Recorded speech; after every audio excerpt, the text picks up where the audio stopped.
And suddenly coming up from down below to help throughout that first ball, my broadcast partner, one of the all-time great outfielders in Brooklyn here in Los Angeles, a Hall of Famer, Duke Snyder. I don't know if you're ready, but we're going to get ready for the first pitch, and it's all yours. Well, I'll say I'm out of breath. I understand, so am I. Here's the first pitch to Joe, a fastball, strike one.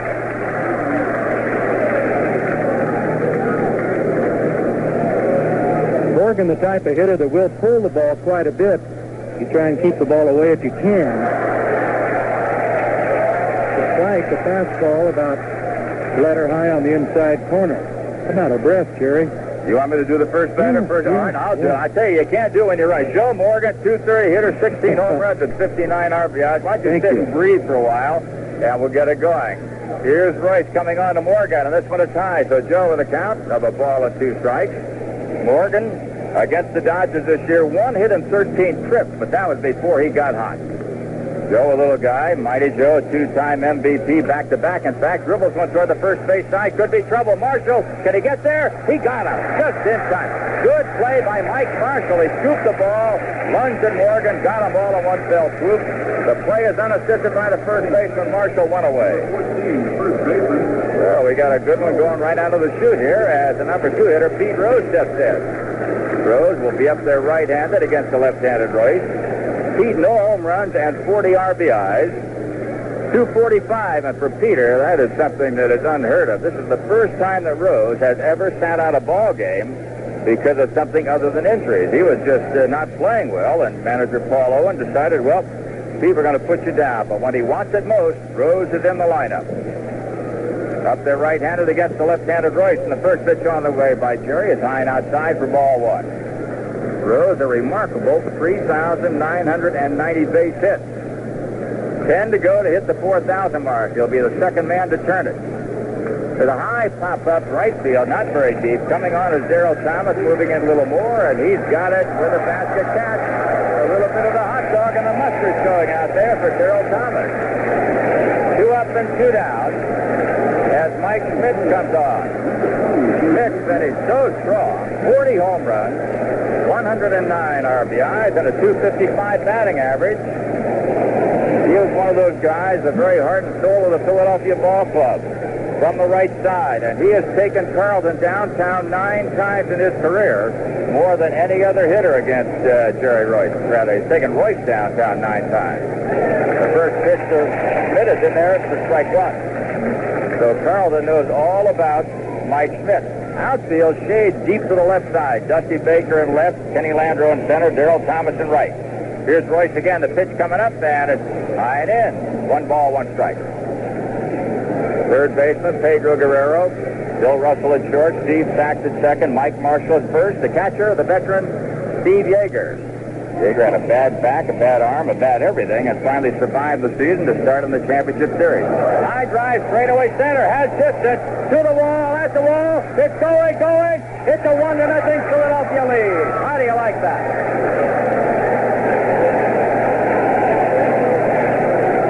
Well, Jerry, it looks like past performance told right there as Mike Schmidt hit one off Jerry Royce, and as you mentioned, he's hit an awful lot of home runs off Jerry, and that time he got a pitch up and in, and he drilled it into center field. And when you get a guy like Schmidt, you don't want to give him anything that he can hit straight away or pull, or he's going to hit it for distance. Don't let him extend his arm. Nope, don't get him out there. Boy, he did. I'll tell you, that ball just went up there, looked around, and decided that's the wall I want, and found the center field wall 400 feet away. Here is Sixto Lezcano, an acquisition by the Phillies in mid-season from the San Diego Padres. 8 home runs, 56 RBIs total, a 239 batting average total. So Lezcano, right-hand batter against the left-handed Royce. Checks the swing, and he takes it high for a ball. Darren Johnson coaching at first base for Philadelphia, and Dave Bristol, former manager at third, as Royce fires away, and there's a drive on a shot. A scoop by Sachs at second base, makes the play to first, and that is all, as the Phillies are gone, but they pick up 1 run on 1 base hit. No errors and nobody left. In the middle of the first inning, it's Philadelphia 1, the Dodgers coming to bat. Dodger Stadium once again. I'm Jerry Coleman along with Duke Snyder, and this time we're going to give it to Duke, who threw out the first ball, had to sprint up here to the broadcast booth. That's about 400 yards head on, and was a little winded when he got here, Duke. You sound like you're in much better shape. And I'll tell you one thing, if Carlin has his stuff, it's going to be an interesting afternoon, but there are times when he does not. Jerry, you know, I found out something real quick, that about 20 pounds ago I made those escalator steps a little bit quicker, and I've got a little better shape getting up here. But thanks a lot for filling in for me. I appreciate it. Well, before you take over officially, I'm going to say once again, one of the all-time great Dodgers, a member of Baseball's Hall of Fame, and certainly one of the finest players that ever played, now a member of the Montreal Expo broadcast crew, a native of California, and it's all yours, Duke Snyder. Thank you, Jerry. And Steve Sachs will lead it off against Steve Carlton. Carlton had an off year, so to speak, with a record of 15 and 16, but you look at the numbers, and the numbers are there. 37 starts, 8 complete games, 3 shutouts, and an ERA of 3.11. 300 wins and 200 losses now lifetime. Steve Carlton facing Steve Sachs. Sachs had a good year, 281.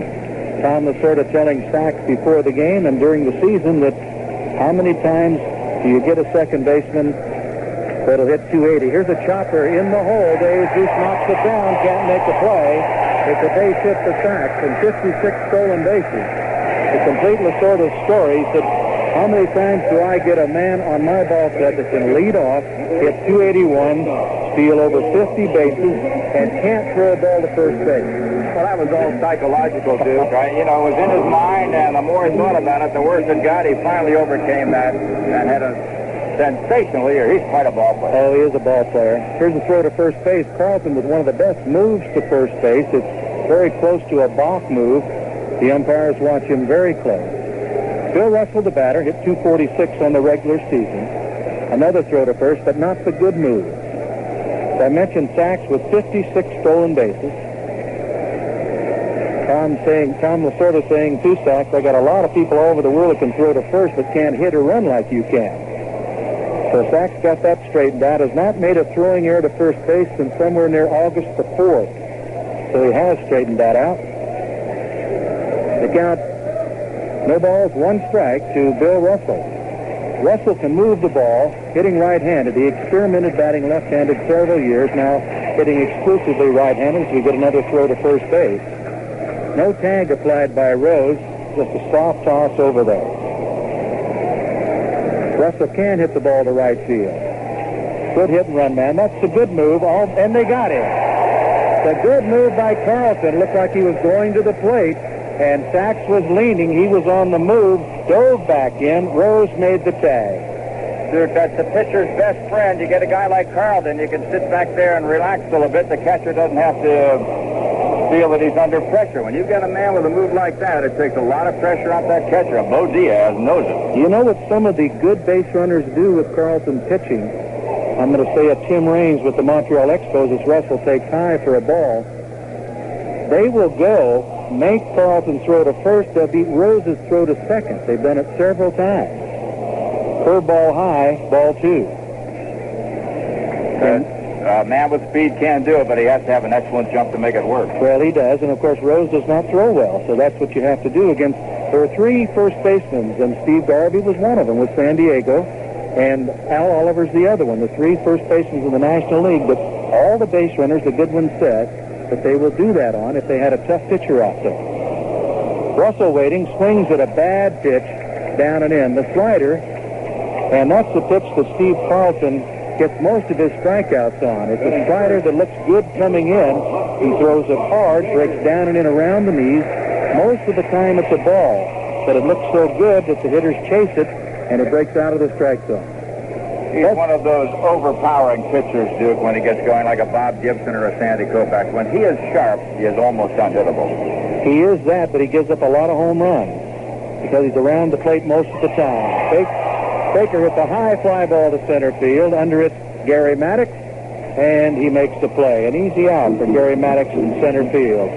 So at the end of 1 inning, the Phillies lead the Dodgers 1-0. Auto insurance. To millions of drivers, that means only State Farm. Because to millions of drivers, State Farm means a good price, excellent protection, and agents who work hard to give you great personal service. That's a tough combination to beat, for the price, protection, and personal service you deserve. Trust the name millions of drivers already trust. Check your yellow pages for the State Farm agent near you. And like a good neighbor, State Farm is there. Gary Matthews. We go into the second inning, and Gary Matthews will lead it off for the Philadelphia Phillies. It'll be Matthews, Maddox, and Bo Diaz. This is Duke Snyder along with Jerry Coleman bringing the action here of the first of the League Championship Series. The Phillies and the Dodgers in beautiful Dodger Stadium. This ballpark was built, and Major League Baseball came into Dodger Stadium in 1962, and I was fortunate enough to be in the starting lineup in that game, the first game ever played here. The Cincinnati Reds were the opponents. Jerry Royce ready. First pitch high and inside to Matthews. And a couple of minor notes about this ballpark. Eddie Casco got the first hit here, and Wally Post got the first home run. Here's a drive to center field in the general direction of where Post hit it, but it's not far enough, and Landreau's under it and makes the play. There's another interesting note about this ballpark, Duke Snyder. They draw 3.5 million people a year, and that is totally incredible. The only club ever to go over 3 million. They've done it 3 times. Well, they have, and they park 20,000 some cars in their parking lot. It's rather easy to get to, very comfortable. I think it's the nicest ballpark in baseball myself, Jerry. It was made for baseball, not football or anything else, and that's what they use it for. Maddox, the batter, 275 hitter on the season. He takes high and outside, ball 1. Gary has a very strange hitting approach. He spreads his legs a long way apart, does not stride. He lifts his front heel up in the air, keeps the toe down, and then will shift his weight in his swing. And he hit 275 doing that, but I wouldn't recommend a lot of youngsters trying to hit that way. We've got a fly ball to shallow right. Darrell Thomas under it, and he makes the catch. 2 away. He caught that one over his head. He made that legitimate. Can you imagine a Darrell Thomas giving that one to John McGraw, the little basket catcher, or a Frankie Frisch? Bo Diaz coming to the plate. This broadcast is presented by authority of the Major League Baseball and is intended solely for the private, non-commercial use of our audience. Any publication, reproduction, retransmission, or other use of the description and accounts of this game without the express written consent of Major League Baseball is prohibited. Bo Diaz, another man of many stances, takes the fastball outside, ball 1. Bo has his stances numbered, and he'll have letters in back of him. He has so many. I would say he has over 100 stances. Count 1-1. Diaz has some power, 15 home runs. Takes a breaking pitch, a slider for a strike. To count 1-2. Jerry Royce does not waste any time out on the mound. The next pitch, slow curve, a one-hopper to the shortstop, Russell. Throw to first and plenty of time to get Diaz. 3 up and 3 down. In the middle of the second inning, the score is Philadelphia 1, the Dodgers nothing. We go into the bottom of the second inning, and Pedro Guerrero will lead it off for the Dodgers, and Mike Marshall and Ken Landreau. Landreau, the only left-handed batter in the regular lineup. Jerry Royce, the pitcher, also bats left-handed, so both managers stacking their lineup this evening with right-handed batters. Darrell Thomas, of course, a switch hitter, but basically both managers wanting to get as many right-handed batters in the lineup as they possibly could for this game. Guerrero, the closest to 300 for a batting average as any hitter in either lineup tonight. That's strange when you see 2 division champions and not see a 300 hitter in either lineup. But Guerrero had great numbers, 32 home runs, 103 RBIs, 28 doubles. Right-handed batter, had a problem at third base. But he said if they leave me there long enough, he says, I'll show them that I can play it. Carlton's first pitch, high and outside for ball 1. Well, we had a beautiful day here in Los Angeles. It's now overcast. Sinking fastball, and it's a strike to count 1-1. They call this a high fog. Being born in Southern California, I learned that as a youngster. A big sweeping curve and a swing and a miss. You know, one thing that both managers have done, they've gone to veterans, and the only rookie player on either side is Mike Marshall, and the only one close to him then is Steve Sachs. The Dodgers got a couple up there, but the Phillies are loaded with age, and so are the Dodgers, basically. A lot of veterans out there. And I think as we go along in the series, we'll see more of the younger players get in. Talking to Greg Brock before the opening ceremonies, and Brock anxious to get into this series. And he's one of those youngsters the Dodgers are counting on for power.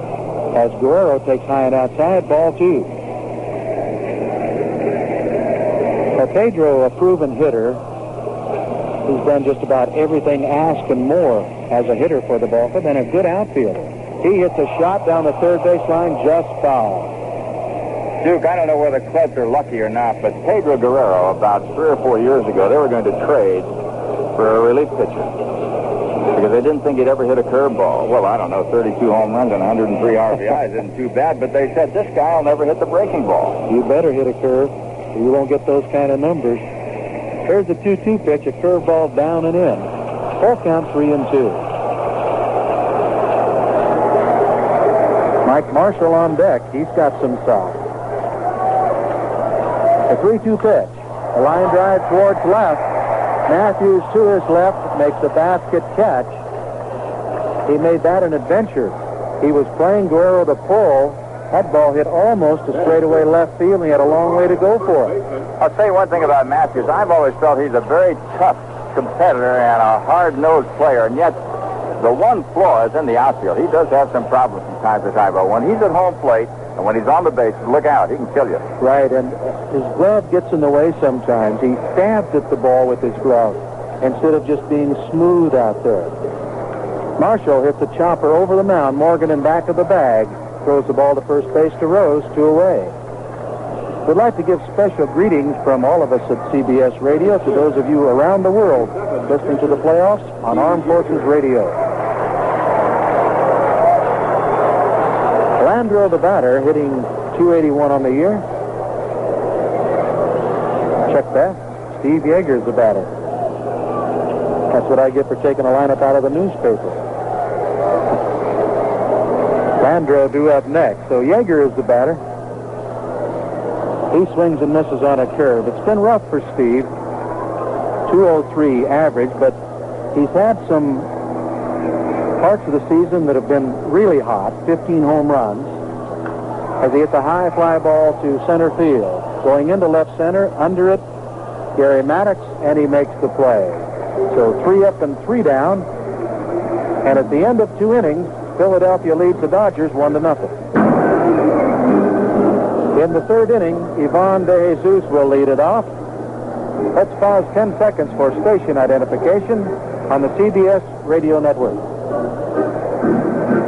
CBS Radio for Sioux Falls and Sioux City. WNAX, Yankton. For the Phillies leading off and batting 8th. De Jesus, the batter. Steve Carlson will follow, and then Joe Morgan as we go into the 3rd inning. Both teams with 1 hit. The Phillies lead the ball game on a Mike Schmidt home run in the 1st inning to almost straightaway center field, a little bit towards left center, and Mike Schmidt, hitting 40 on the season, has put his team ahead 1-0. And you know, it's amazing throughout the course of a season how many times the team that scores first goes on to win a ball game. That'll be the game-winning RBI if Phillies stay ahead. It sure will. You like that rule? I don't like that rule. Let's talk about that later. All right. De Jesus, Paul Owens claims, might be his most valuable play. He takes down and in for a ball. De Jesus does a lot of things well. A good shortstop, steals the necessary base, makes the double play very well, hit in clutch situations. He pops up here into right center. Who wants it? Darrell Thomas. And he catches it above his head.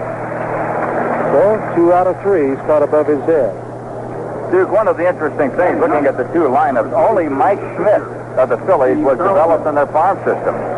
The Dodgers have 5 players, and that's Guerrero, Russell, Sachs, Marshall, and Yeager, all developed there. The rest of them were traded or picked up in acquisitions. That sort of goes against the saying that you have to develop your own to be a successful organization and ball club, as Carlson swings and misses. Well, it's the changing face is what it really amounts to.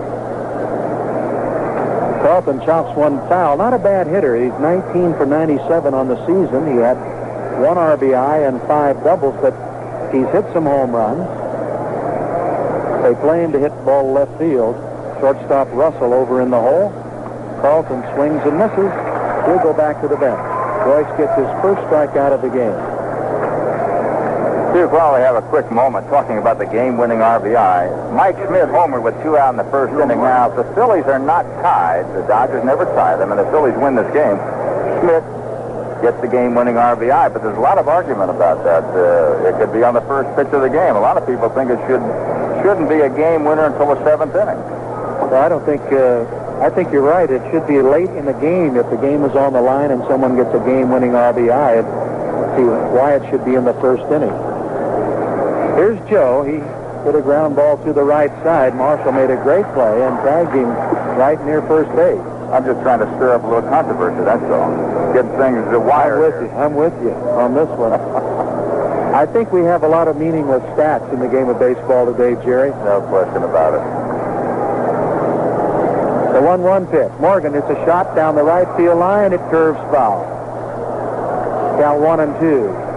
Now, you have to keep the ball away from Joe. You get the ball inside, and he can hurt you. Got a lot of power. The Phillies came into Montreal, and if they lost the doubleheader, the Expos would have been tied with them. If they split, they'd have been 2 on top. If they win 2, they'd have been 4 on top. They won 2, and Morgan grounds out to second base. We'll tell you about that shortly. So a very quick inning here in the middle of the 3rd inning. The score is the Phillies 1, the Dodgers nothing. Some things speak for themselves. Give it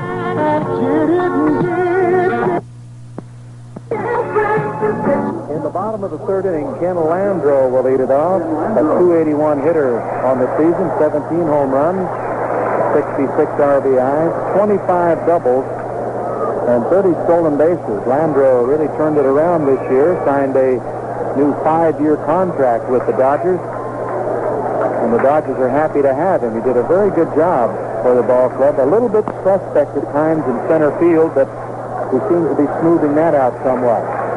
Landreau had 481 at-bats, 135 hits.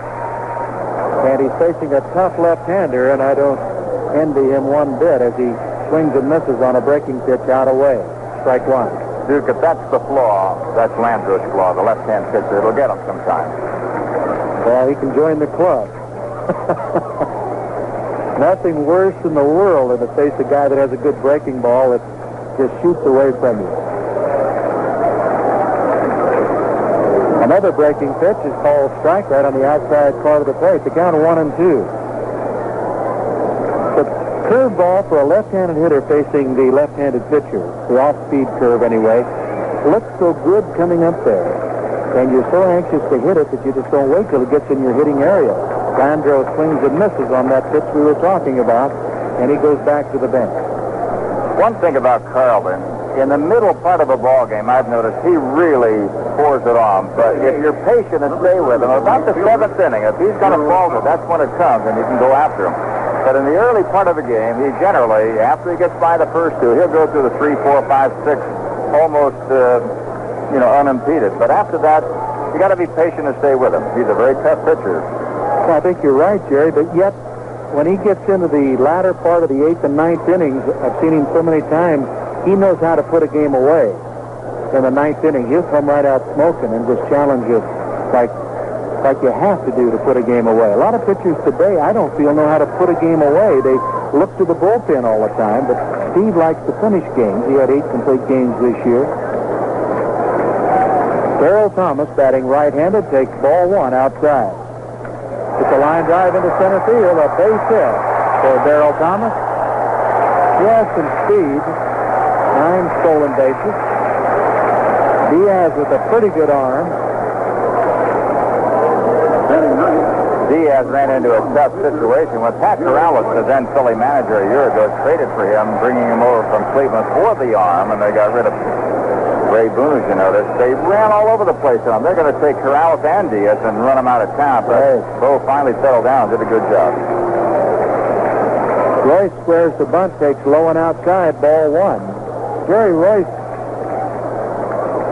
282 batter on the season, had 3 RBIs, a couple of doubles, 20 for 71. Royce, the left-handed batter facing Carlton. In tied at third is Mike Schmidt in case of the bunt. Royce squares the bunt again, pops it up towards the mound. One hopper, Carlton picks it up, throws to Morgan covering first. So Jerry Royce did his job. Sacrifice, 1-4. Looks like Carlton might have a chance there for a minute. They'll give Royce a chance to go back to the bench. Steve Sachs will. Give Royce a chance to get a breather before he comes up to the plate. You can hear game number 1 of the American League Championship Series between Baltimore and Chicago tomorrow, beginning at 2:55 p.m. Eastern Time. Ernie Harwell and Kurt Gowdy will bring you all the action over most of these stations, beginning at 2:55 p.m. Eastern Time. Steve Sachs with a single in the first inning. Right-handed batter.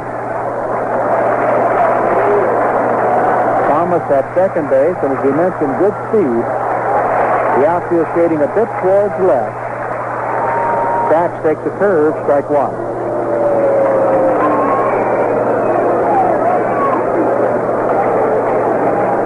Sachs with 41 RBIs. Now, that's considered pretty good for a leadoff man, 41, because he is leading off some innings, and he's got the pitcher and the 7th, 8th hitter. Here's a ground ball to third. Schmidt picks it up. He'll go to first with the throw. Rose takes it and tags the runner Sachs. So a wide throw up the line, but Rose made the play on Steve Sachs. No runs, a hit, and a runner left. And at the end of 3 innings, the score is Philadelphia 1, the Dodgers nothing. Pete Rose will lead it off here in the 4th inning. Pete flied out to right field in the first inning. Rose, a switch hitter, batting right-handed against Jerry Royce. Royce has given up just that one hit to Mike Schmidt. Mike Schmidt will bat second in this inning, then Sixto Lezcano. Leading off for the Phillies. Did you ever believe you'd see Lezcano batting fourth for the Phillies in a league championship series? No, I didn't do, but I'll say one thing about Lezcano. When it comes to 2 outs and you need a run, that guy can get it for you. He is incredible, at least when he played for our Padres. He did a great job for us in the clutch. Outstanding work. So I can see why Paul Owen went for him in that spot. He is a tough clutch hitter. Not a great power hitter, but tough in the clutch. You know, I was talking a little bit ago about Sachs leading off and getting 41 RBIs. I was thinking of Tim Raines with the Expos getting 71 RBIs this year in the leadoff spot. That's phenomenal. Of course, he stole 90 bases, too. Dodgers didn't break too many records hitting this year. They did not get a lot of runs. They led the league in home runs. That's about it. Now, here's Pete. Hits the chopper towards short. Russell's got it chest high. The sidearm flip, and it just barely got there. Russell's arm must be bothering him somewhat because he just barely got it to first, and it almost pulled Marshall off the bag. One away. Duke, as you know, Bill Russell has an index finger that is almost bent in a permanent position, and I think at times when he grips the ball, he doesn't get a full shot at it, and he's trying to guide it over there more than really throw it. Right. I've seen him throw better than that with that finger, though. That one seemed to get away from him a bit. Here's Mike. 1 for 1, a home run, the only run of the game. Takes a fastball high. Ball 1. So the numbers Mike Schmidt put on the board in the second half. He got hot, so did the Phillies. Schmidt with a good eye at the National League and walk, takes inside ball 2. Mike saying the one thing that really bothered him this year was the strikeout. He struck out way too many times. Low, ball 3. Here's Royce going after Schmidt strictly with fastballs. A little off the plate, but he hasn't thrown him the breaking ball, and yet it was a fastball he hit over the center field fence. He's going to test him, I guess. This will be a test right here, 3-0. You know he's got the green light. It's high, ball 4. Mike Schmidt for the base on ball. Toscano comes to the plate. Now, he's got some power. Right fielder. For a guy who never had the green light 3-0, were you a good 3-0 hitter? No. I know you got it. No, I got too anxious 3-0. Bill Sharon type? I'd chase a bad pitch, pop it up or something like that. In my life, I never got a shot at that. Well, you wore your pants high. You were a high ball hitter. Say that again. That was our scouting report on Jerry back in around 52 in the World Series. The scouting report was don't walk him. No, they said don't walk him, but don't give him anything good to hit, especially up. Toscano takes ball 1 outside. Right-handed batter, deep in the batter's box. His feet very close together, holds the bat straight up in the air, and he hits a shot to left field. He got the big end of the bat out front, hits a 2-hopper to Dusty Baker, and the Phillies have something going here. Runners at first and second with 1 out, and Gary Matthews will come to the plate. Dude, certainly in the 4th inning, Royce is getting his pitches up. He walked Smitty on 3 high ones and 1 low. This one's kind of right up at the letters where he likes it. If he keeps up there, he's going to get hurt. You're looking at some high ball hitters heading up there. Well, there's very few pitchers that can pitch high. Nolan Ryan is the only one I can think of. Right, it seems that when a pitcher pitches high, why usually the baseball has hit me written all over it. Matthews, it's a line drive to South. He jumps and gets it, shovels to the shortstop Russell, but Schmidt got back in time. You heard the fans boo. A very close play at second base. A line drive, Sachs had to jump as high as he could to catch it. Then he shoveled the ball to Russell, covering second, and Schmidt alertly got back. Center fielder. So once again, that was a high fastball, Duke, and I believe if Royce keeps it up there, he's going to get himself into deep trouble. He was lucky there that Sachs was there to grab it. Right. Gary Maddox, who flied out to right, comes to the plate with runners at first and second and 2 out. Top of the 4th inning, Phillies leading 1-0. Here's a chopper towards first. Up with it, Marshall. He makes the tag on a diving Maddox. So Royce pitches out of trouble. No runs, a hit, 2 left. And in the middle of the 4th inning, the Phillies 1, the Dodgers nothing. A decade ago, Honda introduced the Civic, a simple idea based on the need to go farther on less. Now Honda introduces the new car. The new car is based on what your driving needs are today and what they will be in the future.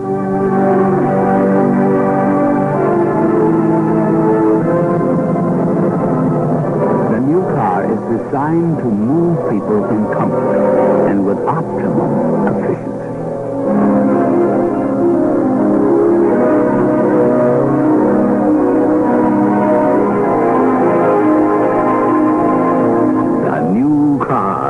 The new Civic CRX from Honda.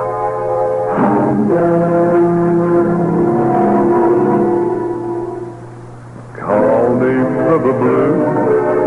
Call me distressed. Call me broken-hearted. Call me clinically depressed. Since my stereo speaker's blue, my baby bids me adieu.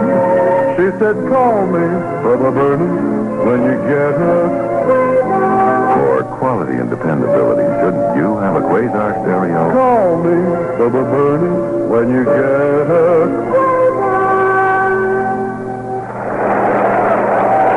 Bill Russell will lead it off here in the 4th inning. It'll be Russell, Baker, and Guerrero for the Dodgers. Russell struck out in the 1st inning. Right-handed batter. Schmidt will move in a bit at third and take a bunt away from Russell, and Rose will move in a bit at first base. Russell does not bunt that much, but you still try and take it away from him by moving in. Carlton's first pitch, curveball, strike 1. Talking about Rose, he came up in 1963 with Cincinnati. I was still playing at the time. As Russell hits the chopper towards second. Morgan takes a high hop over his head. Morgan all set to field the ball. The ball took a high hop, went into right field. It'll be a base hit for Russell. Routine play until the ball took a funny hop. This infield very hard and very fast. It's unpredictable. You just can't be sure what the ball is going to do. Several times in the last dozen years, they've tried to resurface this field. It always comes out the same, hard and fast. They've changed the composition, they've changed the grass, and it always comes up the same. Well, years ago, they had the grass high because they wanted the ball to slow up a little bit for some of the older fielders that they had. But now that they've got speed, and guys that hit the ball and can run a little bit, they want the infield to be faster. Dusty Baker, the batter, takes the third ball wide. Russell with 13 stolen bases. Carlton with his good move to first, not in time. Russell will be tough to pick off.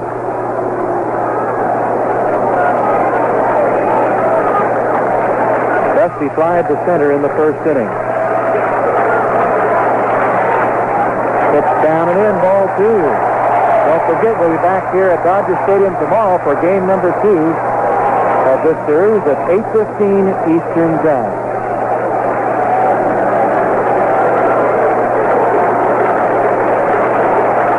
Baker with good stock, 15 home runs, but he's been hurting all year.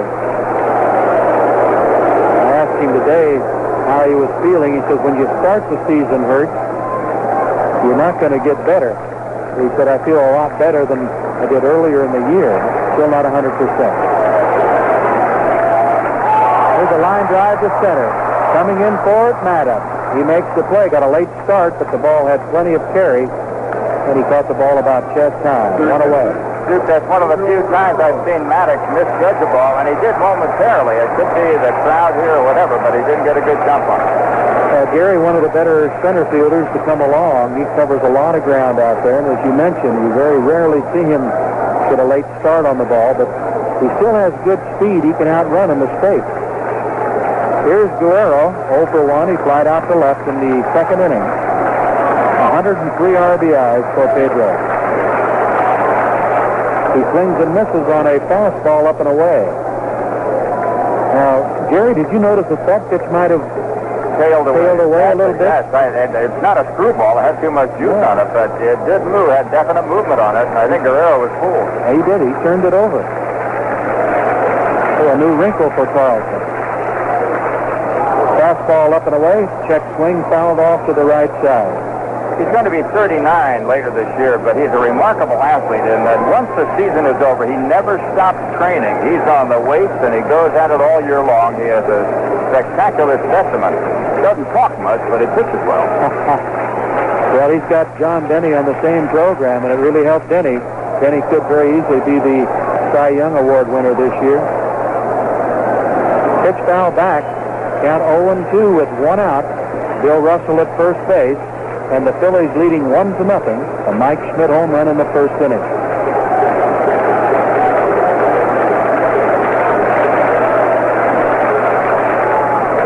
Called strike 3. That breaking pitch down and in. Guerrero thought it was a ball. He took it. Normally it is a ball, but that time there wasn't as much break on it. And it stayed above the knees for strike 3. Clutch strikeout right there.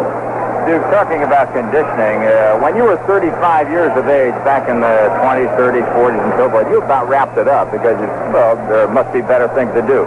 There's too much money in the game today, and athletes are working harder and staying with it longer. They know what's out there. Well, I guess so. Go to first, not in time. Russell just taking a couple of steps back to the bag. We used to go to spring training to get in condition. Now the players are conditioned when they get there. Marshall takes low and outside for a ball. Big, strong right-handed batter can hit a ball out of any part of the ballpark. Deep in the batter's box. Russell with a very short lead. Here's a ground ball to third. Schmidt's got it. He'll go to Morgan at second for the force on Russell. No runs, a hit, 1 left. And at the end of 4 innings of play, the score is the Phillies 1, the Dodgers 0. We're back at Dodger Stadium. This is Duke Snyder along with Jerry Coleman bringing you all the action. And we'll be with you right through this series, the League Championship Series, the best of 5. And so many times, the team that wins the first game in this championship series goes on to win it. Don't ask me why, but it does put a lot more pressure on the other team. Bo Diaz, the batter, takes down an in ball 1. Diaz grounded to short in the second inning. Royce's next pitch and a pop-up into very shallow right field. Coming in for it, Darrell Thomas. He's under it, and he makes the over-the-head catch. I had an interesting chat with Joe Morgan before the game, and I said, who wins the first one is going to win the series? He said, yeah, if it's us. He said, if we don't win it, we're going to win it anyway. So, generally you want that first one, but I remember when we played back-to-back series, the old days, we won the first 2, I think, in 55, and you won it.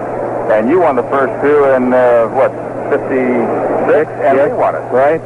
So you never know. Well, it's a 7-game series, though. There's a little bit of difference. In a 5-game series, it puts a little more pressure on you right away. Jesus takes a curveball, strike 1. This game moving right along. We're in the 5th inning. 5 hits in the game. The Dodgers have 3, the Phillies 2. Next pitch popped up to the right side and out of play.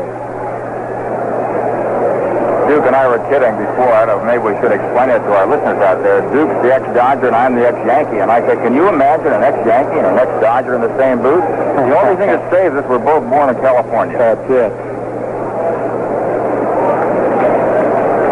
Well, you know, the thing about the competition we had in World Series and what have you, why, it was good, stiff competition, but good friendships made in baseball like that. I mean, we didn't dislike the Yankees. We didn't particularly love the Yankees, but the players we didn't dislike. Do you know that our producer, Joe Mano, is from Brooklyn? Yes. Which means I'm outnumbered 2-1. Yeah, but you won most of the series game.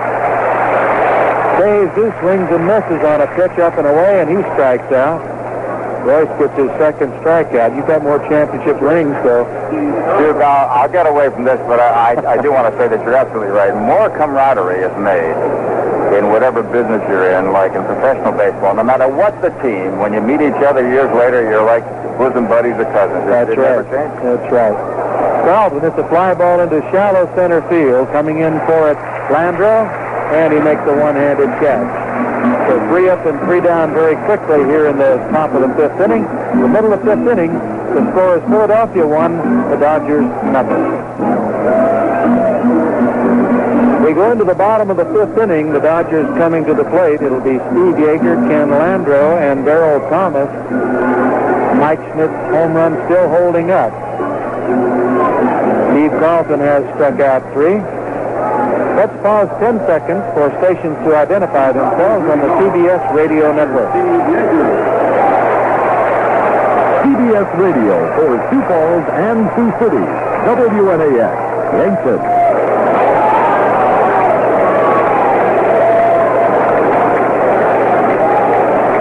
Steve Yeager about to step in. As we mentioned in his last at-bat, he had a fly ball to center field. Yeager has a lot of power, but he does not hit for an average. He can be pitched to rather easily, make a mistake, and he can hit one out of the ballpark and tie this game up in a hurry. Tom Lasorda saying that Steve Yeager is his catcher for today. He'll make up his mind about tomorrow's catcher tomorrow. Jack Temple doing a good job with the Dodgers. The right-handed batter, as Carlton misses outside, ball 2. Yeager fouls one back. Count 2-1.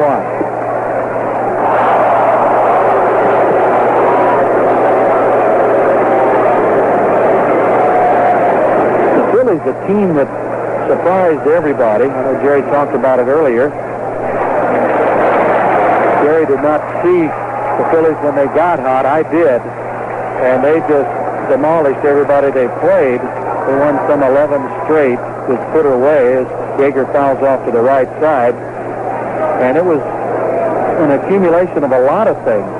Good pitching, good relief pitching, timely hitting, and some of the youngsters coming through. Matusek playing instead of Rose. Rose not complaining, saying, went to Paul Owens and he said, look, if Matusek hot, play him. Put me in when he cools off. Here's a high fly ball to left field. In left center, Gary Matthews. He's under it, and he's got it for the out.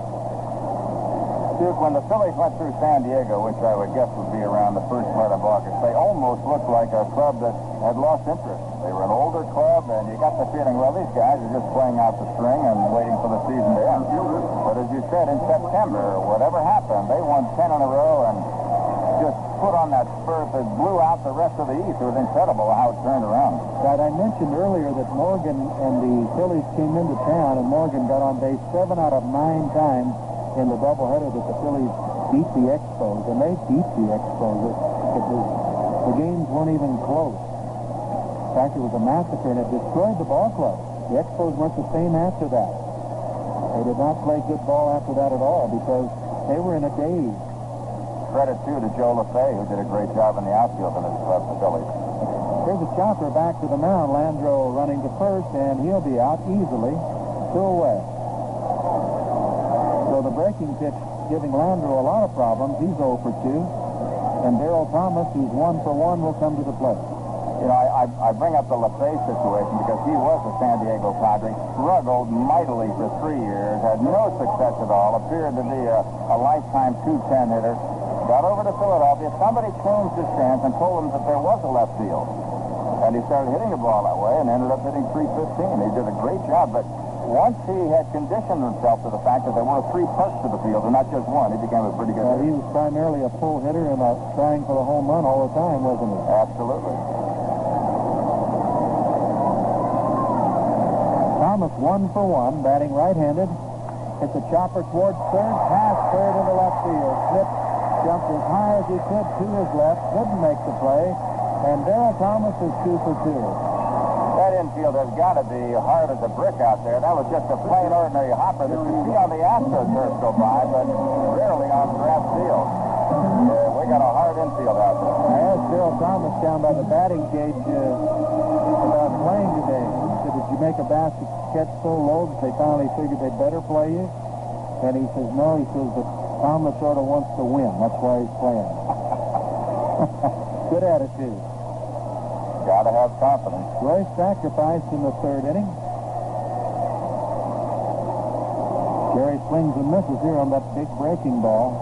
Dude, that was a big base hit for Thomas. What it does to get your pitcher out of the way for the next inning. That number 8 hitter's got to take a lot of pitches, and he's got to get on at times to get that pitcher out, especially with 2 outs. Roy swings and misses on the big curve again. That's just about what it's going to do, is get the pitcher out of the way if he chases another bad pitch out of the strike zone. Royce, as I mentioned, a 282 hitter during the season, but 2 bad swings here, and he's behind 0-2. Phillies leading 1-0. We're in the bottom of the 5th inning. Steve Carlton kicks and fires, and the same result. Royce swings and misses on the curve. So in the inning, no runs, 1 hit, 1 left, and at the end of 5 innings, the Phillies lead the Dodgers 1-0. You know, I've been thinking about... Please include your name and address. Allow 6 weeks for delivery. If ordering from Canada, send $4.50 in U.S. funds. The preceding message furnished by Major League Baseball.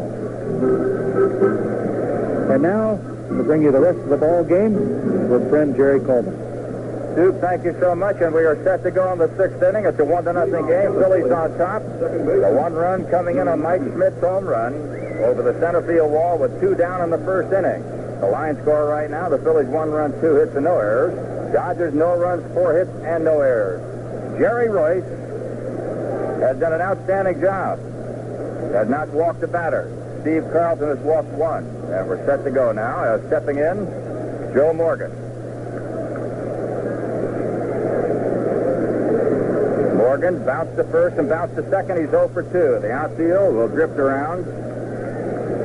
Dusty Baker in left. Kenny Landreau in center. Darrell Thomas in right. All set. And just about straight away. Here's Royce's pitch. Chopped at the plate for strike 1. Let me double check those base on balls. Mike Schmidt got a walk, so we have to reverse the situation. It is Royce who has walked the one man, and Carlton has not walked a man. Get it back. One strike to count as Morgan gets ready for the next one. Royce, ready, fires away, high fly down the left field side, drifting foul. It's going to hit the seats down by the left field side, and we have strike two. No balls and 2 strikes. A massive crowd here at Dodger Stadium tonight. It's the first game of the National League Championship Series. We'll be back again tomorrow night at 8:15 Eastern Time, and the two pitchers, John Denny and Fernando Valenzuela. Now that'll bring him in. Here's a 2-strike pitch coming up to Morgan. Up the middle, over to get it is Sachs. Makes the play to first just in time, and Sachs almost took too long on the play. Morgan, 2 years ago, would have beaten that ball out. 1 up and 1 down. I think Joe thought he had that beat. He gives the umpire at first base a little double take, umpire Dick Stello, but Sachs did take too much time, but he still has that in his mind to make a good throw, and sometimes he doesn't rush enough. Well, once that stigma hits you and you start thinking about, can I make a strike to first base on this throw, lots of problems develop. Sachs has overcome most of them, but he still has some of them there. Here's Pete Rose stepping in. The first pitch low and outside, ball 1. Rose flew out to right field in the first inning, bounced to short in the 4th. Outfield plays him just as they do Morgan, but Rose batting right-handed. A shade to the right side. There's one in there for a strike. Fastball, got the plate. Off the line at third is Pedro Guerrero. Shortstop, Billy Russell. Steve Sachs at second. The first baseman, Mike Marshall, and Steve Yeager doing the catching. Here's the 1-1 pitch. Rose takes outside. 2 balls and a strike. Pete Rose, 10 hits shy of the 4,000 mark. Only Ty Cobb has 4,000 base hits or more. So Rose trying to be the second man in history. And of course, there's a question whether or not he'll play for the Phillies next year. The 2-1 pitch to Rose, foul back. 2 balls and 2 strikes.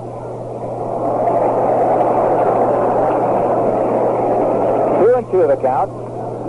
Third base coach Dave Bristol, former manager for 3 or 4 different ball clubs.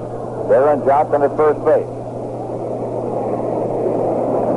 Here's Rose waiting. The 2-2 pitch. The chopper on the third base side slowly. It's going to be tough for Guerrero. Can't handle it. Rose beats it out. So Pete Rose scratches a single down the third base side. He's on a first with 1 away.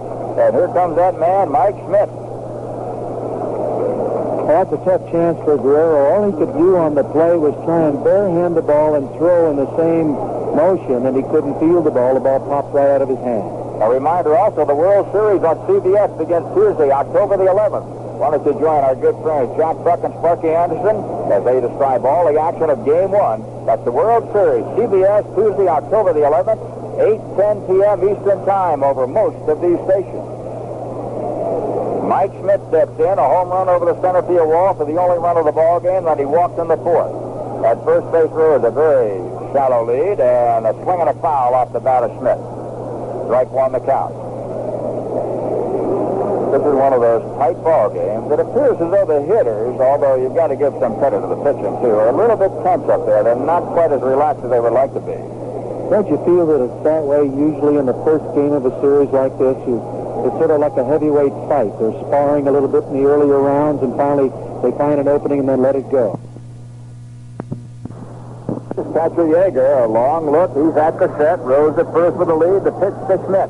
High fly ball center field, not deep at all. Kenny Landreau will have no trouble with this one. Waits for it, camps under it, grabs it. 2 down. Rose back to first base. He got it in on the fifth and in a very good spot. Well, that's what you have to do with Mike. You've got to crowd him with the pitch, a slider or whatever, and try and hit him on the fifth, because he does lunge in on quite a few pitches because he's pitched away so much. And if you can get him leading, why, you can jam him like just what happened in that case. Just like Andre Dawson of your ball club, or Dale Murphy of the Atlanta Braves, the big power guys like the ball out where they can extend their arms and get that velocity behind the bat. Here's Lozano stepping in. 6-0. Takes the breaking ball in there for a strike. That's a knack. You have to learn how to get your hands and your arms in tight and to swing from there and hit the ball fair on an inside pitch is something that you can practice. Lozano waiting. 1 for 2 in the ball game thus far. There's a high drive to left field, taking Baker back, heading toward the warning track. Not very deep now as Baker cuts in and knocks, and he's got it. So that's all for the Phillies in the middle of the 6th inning. It's Philadelphia 1, Los Angeles nothing.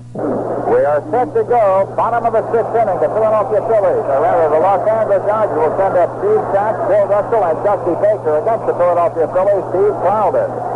Carlton with a record of 300 wins, 200 losses. All-time strikeout leader, 3,709. Nolan Ryan is second at 3,677. Many feel that Ryan eventually will overtake Carlton because of his age as a younger man. Dodger fans starting to get things going here. Steve Sax singled. We're down on a fine play by Smith in the third inning. 1 for 2. First pitch on the way to Sax. Stop foul on the third base side. Past the third base coach, Joe Amalfitano. Coaching at first base, Manny Mota. Outfield playing Sax a little to the left side. And if ever a man on this club you want to keep off the bases, this is the guy. He's got the stolen bases. Here's the one-strike pitch. Sax stops it on the ground. Shortstop can't get it into center field. Base hit. Devontae Jesus was playing Sax like he was a dead pull hitter. That ball was hit in what appeared to be a playable situation, but Jesus nowhere near it. Well, I guess when they went over how they were going to defend Steve Sax, they decided they were going to play him a little more in the hole, and Jesus was doing that, and that time Sax crossed him up and hit the ball right back through the middle. Jesus couldn't catch up. Third time in the ball game, the Dodgers have had their lead man on. The second time, it has been Steve Sax. In the first inning, he was picked off. The bunt off the bat of Bill Russell is fouled away. And one thing that manager Tommy Lasorda has done this year more than any other time, he's gone for the one run. He's done a lot of bunting, a lot of suicide squeeze. He's never, ever done that in the past. He's always played for the big inning. But I guess with the demise of Say and Darby, he feels he has to go for that one run more. You know, I feel Tom Lasorda probably done the best job of managing this year that he's ever done. Everybody does, Duke. Everybody said manager of the year. Great job. Here's Russell squaring around a bunt. It's a good one this time. Rose will make the play to Morgan at first. Throws it low, and Joe pulls it out. Almost a mix-up between Carlton and Rose. The sacrifice is good. Sax down to second. Well, what happened, Pete picked the ball up with his bare hand, and he had all his fingers around the ball when he threw it. And if he'd ever thrown a baseball like that, it's left to control. And he threw it in the dirt. Good play by Morgan to pull it out. The sacrifice stands. Russell gets Sax to second base. And now here's Dusty Baker, and he'll be followed by Pedro Guerrero. So Carlton, in the sixth inning, challenged by his biggest threat by the Dodgers. Outfield shades to the left side, infield straight away. Carlton in that reverse step towards second, nobody covered. Just moves Sax back. Here's a case where Sax is going to score anyway on most base hits, unless it's a one-hop line drive. Yes, there aren't that many great arms out there. No, the outfield does not have a very strong appearance. Wild pitch gets away from Diaz. Sax may try it. No, he goes back. Sax almost went all the way when Diaz couldn't find the ball momentarily. So the wild pitch gets back to third. The Dodgers have the time run 90 feet away. Now, that was a wise move by Sax. As the play was in front of him, the third base coach can help you to a certain degree on that play, but as you ran third, you're looking right in that general area to see if you can make it where the catcher is. And he saw that Diaz had come up with the ball, so he put the brakes on. Well, I tell you, when he went around third, Duke, I had no idea in my mind that he was going to stop. It looked like he thought of it instantly and put on the brakes. Good thing he did. He did that. Infield will play in now. Manager Paul Owen runs are hard to come by, so he's got his infield in. Smith at third, De Jesus at shortstop, Morgan at second, Rose at first. All hugging the infield grass, and Dusty Baker, who can drive a ball, is waiting. The 1-0 pitch to Baker. Serve is in there for a strike, and Carlton got down in a good spot, low and inside. Stops to third, good speed. Outfield playing fairly deep and to the left as Carlton checks his catcher Diaz. The sign is out. Sax drifting up from third. Baker waiting. Pulls the bat high, and a pitch on the way. Breaking ball swung on a miss.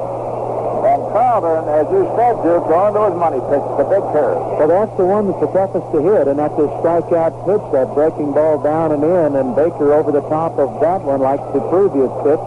And he's got to either lay off of it, because it is a ball most of the time.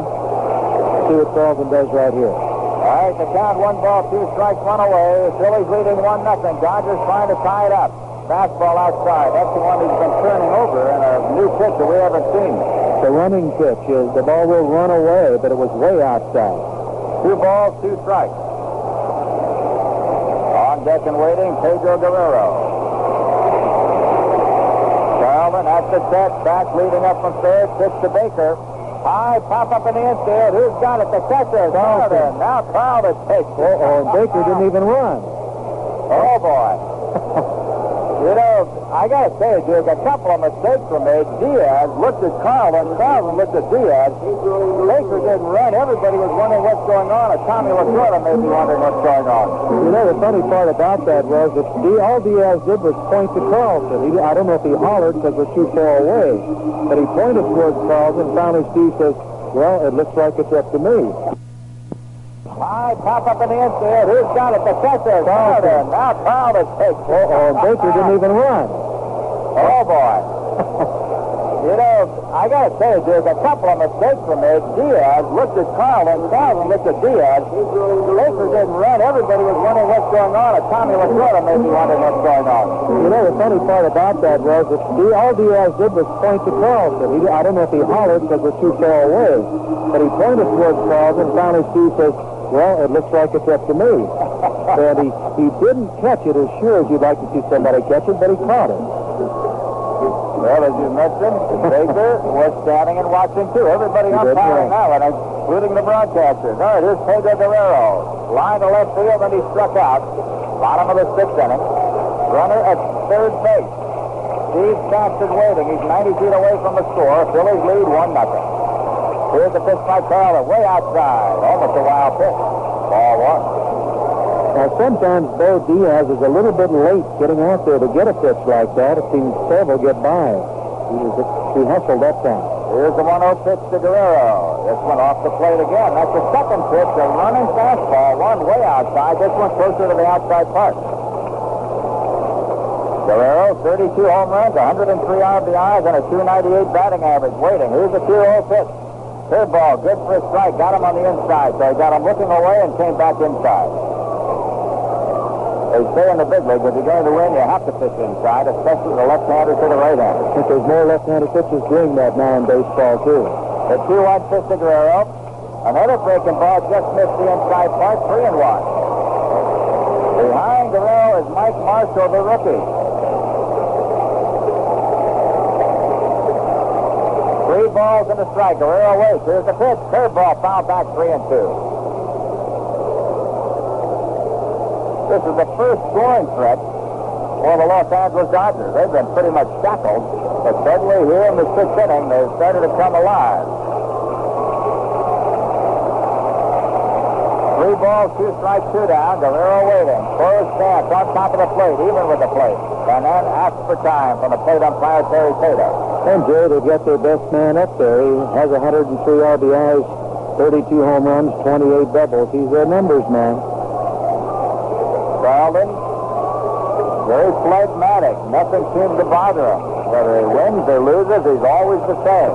Carlton now at the set. At third base back. Here's the pitch, the 3-2 delivery, low and inside, ball 4. Down to first base goes Guerrero. And coming on, Mike Marshall. I don't think that walk bothered Carlton too much. He was either going to make this pitch or walk Guerrero in that situation. Just in your mind, you got to say, don't let this man beat you. And I know every pitcher goes through the lineup and says, he can beat me, he can beat me. And when they hit that situation, don't let it happen. Well, you want to go after the guy you think you can get out or know you can get out. And you look down the line and Steve Yeager's up after Marshall. So I would think that maybe Carlton's saying, I'm not going to give in to Marshall either because I can get Yeager out most of the time. I mean, that's just my way of thinking, but Carlton might be thinking that way. We'll see. Mike Marshall, certainly, possibly, the most dangerous hitter on either side, along with Mike Smith. Man, as Duke said, he can reach the seats in any direction. Here's the pitch on the way to Marshall. Ground ball foul, third base side for strike 1. Of course, he's young, and that might be the thing that might hurt him right now. He might be a little bit too anxious up there. For one thing, he came back from a severe beating early this year. About a month into the season, he was hitting about 150, and he came back for a great season and helped his club into the fly. Here's the one-strike pitch on the way to Marshall. Fouled off on the right side for strike two. So Carlton, a curveball inside, a fastball outside. He may have him thinking right now. Well, he's got him set up for just about anything he wants to throw, doesn't he? Just don't make it simple. As a hitter, he said, my goodness, what's he going to throw now? The two-strike pitch was back to third. Guerrero at first. Carlton delivers. There goes Guerrero, and it's one on a missed strike three, and that takes care of the Dodgers in the sixth inning. That's the end of the sixth inning, and the score is the Philadelphia Phillies 1, the Los Angeles Dodgers nothing. It's the seventh inning coming away at Dodger Stadium. The Philadelphia Phillies on top 1-0, and if you missed the first part of this ball game, Mike Smith with two down hit a Jerry Royce fastball over the center field fence for a home run, and that has done the scoring. In the bottom of the sixth inning, the Dodgers had a scoring threat. The closest they've come to getting a run on the ball game. We go to the seventh. It'll be Matthews, Maddox, and Diaz going after Jerry Royce. And the first two, the final three innings, 90% of the ball games are decided in those three innings. And here we go. Well, you know, the thing about these last three innings of this ball game, the Phillies claim to have the best bullpen in baseball. They got Willie Hernandez down there. They got Al Holland, a couple of left-handers, and two completely different type left-handers. And a guy that's been awfully good, and he's 40 years old now, Ron Reed. Isn't he amazing? He is. He's got good stuff, a tremendous athlete. So they do have an edge. Niedenfuhr, the main man out of the Dodger bullpen, because Steve Howe is not on the ball club. We don't know just how much Howe will hurt the Dodgers. In a 7-game series, you'd say dramatically. In a 5-game series, we're not quite sure. Well, here's Gary Matthews now. First pitch swung on a miss by Royce, and it's strike one. Matthews, fly to center field, lined out sharply to the second baseman, Steve Pack. Again, Matthews waits, and this one inside. Don't forget tomorrow at 2:55 Eastern Time, the American League Championship Series gets underway. Kurt Gowdy and Ernie Harwell will bring you the action. And then, at 8:15 tomorrow night Eastern Time, back again here at Dodger Stadium. Terry Tata, the home plate umpire, took one on the right leg, I guess, and he's asking for a little time to get organized. We're set now. 1 ball, 1 strike. Outfield dead straight away. The infield the same. Medium depth. Matthews swings and misses. A bad set of a curveball high and away. A ball and 2 strikes. Gary Matthews, one of those guys who goes up on the left toe when he goes to swing. Here's the pitch coming on. Fastball chopped to third. 1 hop to Guerrero. He's got it to first base in time. One thing that brings this to mind, the Dodgers are playing 2 outfielders in the infield. Bill Russell, a converted outfielder. Pedro Guerrero, a converted outfielder. Davey Lopes, when he was here, was a converted outfielder. Seems to be the way. How come they try to make you an infielder, too? No, but Bill Russell was a center fielder. I had him in spring training when I managed Albuquerque back in '67. Here's Gary Maddox coming up, and he takes ball 1. Maddox, fly to right, bounce to first. It's a 1-0 ball game, top of the 7th inning. Maddox fouls one on the right side. Royce still with good stuff. They're not pulling him too much. They're getting to his breaking ball, but the fastball still giving him trouble. Well, Royce is such a great competitor and a terrific attitude out on the mound. He never gives in. Here's the 1-1 pitch. Breaking ball, line to right field. That may drop, and it does.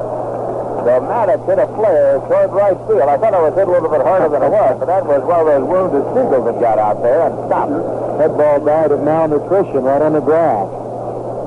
Maddox at first base, pretty good speed. When he was a young outfielder for San Francisco, he could really fly. He'd slow down a wee bit as you get past your 30s. That happens here. He doesn't run as much, but he's got speed going from first to third and first to home if he has to. You look at how many outfielders the Giants have let get away. George Foster among others when they had those big years with Cincinnati. That was the one that really got away. Here's Bo Diaz coming on. Bounces short, fly to right. Diaz, catcher, waiting, throw to first. And there, bad throw down to the first base side. Almost got down the right field line.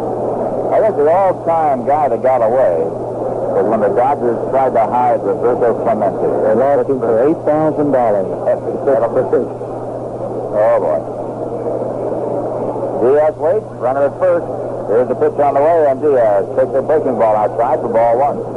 They tried to hide Clemente in the Montreal Royal roster, which is a AAA club for the Dodgers. And Branch Rickey went over to Pittsburgh that year, and he knew about Clemente, and they tried to hide him on that roster with a lot of talented players, and he plucked him right out. There goes the runner on a hit and run. Hit to the second base side. Stops it by falling down. Coming up inside, throws it low. Good play by Marshall. Great play by Marshall. Yes, sir. As Fox sort of turned his ankle as he went down to pick that ball up, he fell, made a good diving stop, and then as he came up, he rushed his throw, and it was to the outfield side of first base. Marshall extending out as far as he could to take the ball out of the dirt. Great play. And there was disaster on that throw. If Marshall hadn't pulled it out, Maddox would have been at third, and the runner, Bo Diaz, possibly down to second base. He would have gone in the dugout. All right, here's Ivan Jesus looking at his third base coach, Dave Bristol. Not much to do now except try to hit the ball. Well, you got to walk in. I was going to say, here's a case of the pitcher coming up, Steve Sheldon, and the Phillies may be in that bad spell where they got the wrong men up at the right time. In this case, Jesus is up there. He'll get the walk, and we're going to go after Carlin. So an intentional pass to Ivan Jesus. Former Dodger Jesus was traded off to the Cubs in that Bill Butler deal. Kurt Hooten was the man who came to the Dodgers, a very productive pitcher for Los Angeles for many years. Still with them, and not doing as well this year as they had in the past.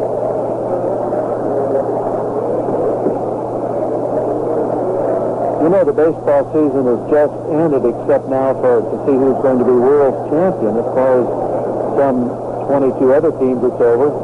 And I can't help but think that the wintertime is going to be a very active one in the trading department, because there's a lot of teams that want to make some changes. Well, there are a lot of key players playing out their options as well. All kinds of, I think, if you're looking for a bullpen, and Jerry Royce, and how about Bruce Coppage in New York? Oh, yeah. Another one that's on his way, if he wants to.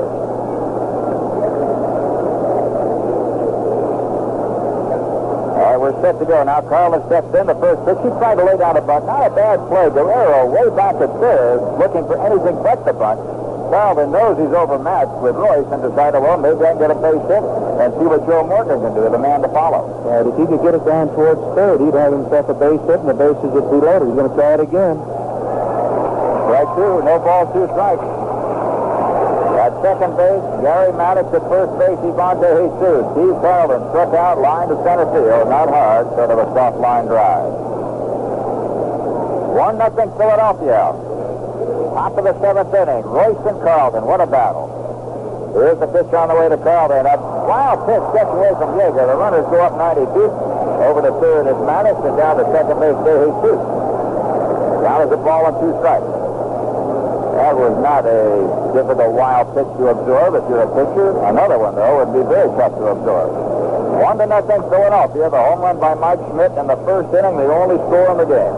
I think Royce tried to get a little bit too much on that breaking pitch and choked it off a little bit, threw it in the dirt, and Yeager got that big body in front to block it. Sheldon trying to make contact. That's all he wants to do. Put the ball in play and hope for the best. Runners at second and third. Here's Royce. The 1-2 pitch. Swung on a miss. He threw a fastball by for strike 3. Third strikeout for Royce, and a big one it was. Phillies failed to score in the 7th inning, and in the middle of the 7th, the score is Philadelphia 1, Los Angeles 0. And the beat goes on here at Dodger Stadium. I'm Jerry Coleman, along with Duke Snyder, as we get ready for the bottom of the 7th inning. For the Dodgers, Steve Yeager, Kenny Landreau, and Darryl Thomas, the scheduled hitters. And we're getting to that time of the ball game, Duke, when manager Tommy Lasorda, if Royce is up and he needs to run, he may have to go out and bring in a pinch hitter. Well, he might have to do that. There's no question about that. We can't wait till too late. He's got guys on the bench, and we see some action. Well, not yet. So there's a pitcher throwing in the bullpen. Probably needing cure. He's well rested. He's ready to go. All right, here's Yeager coming on. Fly to center, fly to left. 1-0 Philadelphia. Bottom of the 7th. Ground ball to the shortstop. Jesus going to have to hurry his throw in time. And I don't know what's going on out there, but we've seen Sass misjudge a ground ball. We saw Jesus misjudge one right then and there. He almost lost the play. You know, I think De Jesus is so used to Mike Schmidt cutting in front of him to take those kind of ground balls that he was surprised Schmidt wasn't there. But maybe Mike didn't get a good jump on the ball. and then all of a sudden he said, it's mine, and then what an arm. Boy, he gunned it to first base. One away. Here's Kenny Landreau. Struck out, bounced back to the pitcher. 0 for 2 in the ball game. Slow curve outside. Carlton, a pressure pitcher. Well, Duke, you said that he can finish him out. If he ever wanted to finish one, it's right now. Believe me, he's 2-2 lifetime in championship series play. 2 balls and no strikes. And as you mentioned, we're in the middle innings. He had trouble last inning. He might have trouble here, but then he seems to get stronger real late in the ball game if he goes that far. Here's a fastball that's in there. 2 balls and a strike to Kenny Landreau. Landreau, 17 home runs, 66 RBIs, chipped in with a 281 batting average. And a few years ago in Minnesota had a 31-game hitting streak. The 2-1 pitch coming up. Drive to center field, going back is Maddox. He has it under control, backing up, and he puts it away for the second out. Never thought that Maddox wouldn't grab that one, the way he went back for it. Nice and easy. We saw that one. Gerald Thomas is the batter. Thomas 2 for 2. Single to center field, single to left field, and a high shot over Smith's head. And again, we mentioned that the job of the number 8 hitter, in most cases, is to get on, to give the pitcher a chance to get up and get out of the way. In this case, with the Dodgers behind, I'm not sure whether he wants to get on to score a run or just what. Because Royce, I don't think, is going to hit with the Dodgers behind, whether it's this inning or the 8th inning. There's a chop foul on the left side, strike one, and I've been wrong more than I've been right, you know. Just want you to know. Well, I think you're right here. He's battling to get on base because he knows they'll use a hitter. Royce has done his job. He would like to have the score different, but he knows that he will not go up to the plate. A looper down the right field line. If it's there, could be trouble, and it's fouled by a foot. That would have been a double had it stayed there. Not by more than a foot. No chance for Sixto Lozano to get to it. The ball missed the chalk by a foot in foul territory. Wow. It's tough for an outfielder to decide exactly what he's going to do on a ball hit like that. Once you see that you can't get to it, then you've got to get to it on the first or second bounce to keep the batter from getting around to third base. If the ball scoots by a little bit, he might get 3, and a lot of things can happen if you get a runner on third base, even with 2 outs. Carlton right now in charge. He's got the count, no balls, 2 strikes, with 2 down and nobody on, bottom of the 7th inning.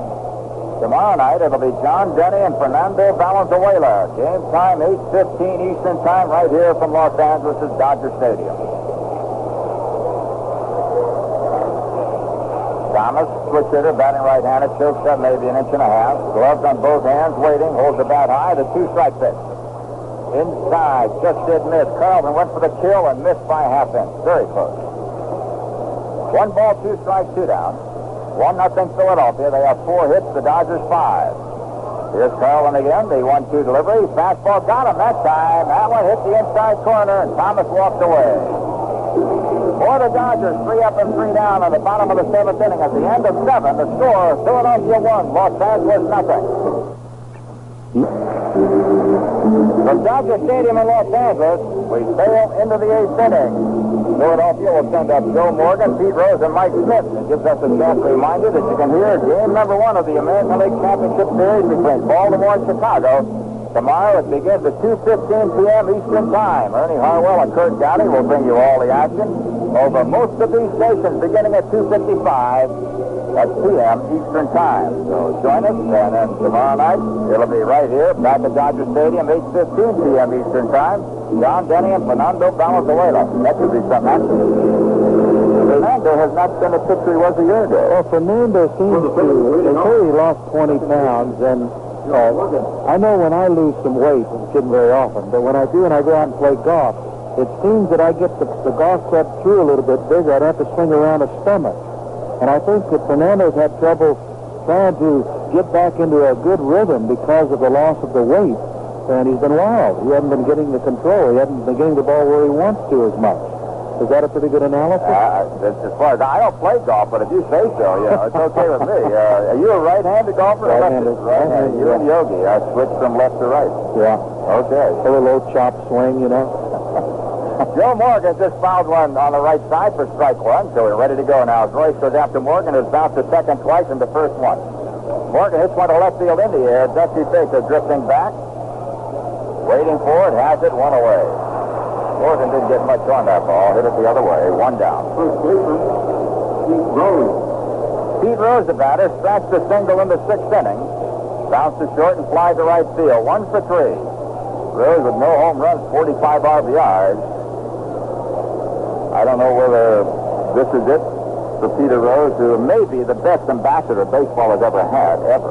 Well, you were talking about managerial changes. Vern Rapp, now the manager of Cincinnati. A lot of talk that Pete might finish his career in Cincinnati. Top of the second, Steve Sachs gets it on the second hop over the first, and that's all for Rose. Play goes 4 to 3. 2 up, 2 down, 8th inning. That'll bring on Mike Smith, whose home run in the first inning has been the only score in the ball game. Jerry Royce got a fastball out over the plate. Smith lofted it over the center field wall, and that has been it. He's also walked and flied to center field. So 2 great pitchers, Royce, who has pitched about as good as you would want, and Carlton, who has been just about as good as you would want. 1-0, Phillies lead on 1 swing. You wonder why people like power. The little guys, it takes 3 hits to get a run. The big guys, at 1 pop and it's gone. Here's Smith, takes low and inside for ball 1. And of course, the club you played on, with Hodges and Snyder and Campanella and Perillo and Robinson, even Reese could hit him. We had a pretty good park to hit him in, though. You should have paid your way to get in the park. Well, that kind of a club. There's a line drive left field base. Hit a 2-out shot off the bat of Smith. You know what I think, Frank, and for our fans who may have forgotten, during those salad years of the 50s, Willie Mays in center field for the Giants, Mickey Mantle in center field for the Yankees, Duke Snyder in center field for the Dodgers, all in the Hall of Fame. Man, those baseball fans in New York, they really had it and they didn't even know it. Well, you know, I just left New York, and it's fun to walk down the streets of New York City and have people stop you and talk about the old days. It's nostalgic, and it's nice to know that people remember you. They have to have pretty good memories now, you know. Yeah, but you have to reach back. You're right. All right, here's Liscano coming on. At first base, Mike Smith. First pitch to 6 there is inside for a ball. Phillies lead at 1-0 on Smith's home run with 2 down on the first inning. That has been the scoring. Dodgers have not been able to get anything going. They had 1 big threat in the 6th inning, but Sachs died at 3rd when Marshall struck out. Liscano takes outside. 2 balls and no strikes. The fastball missed the corner.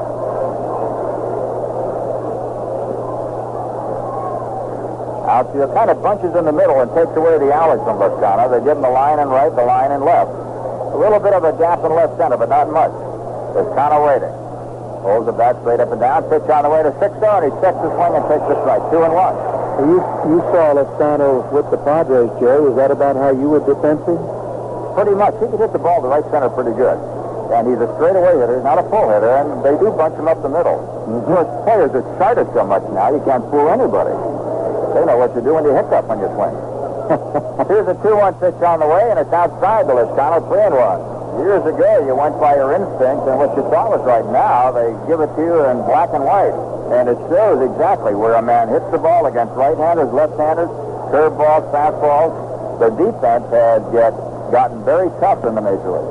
Do you think we're getting too sophisticated? Making it harder to hit 300, I'm sure. I think so.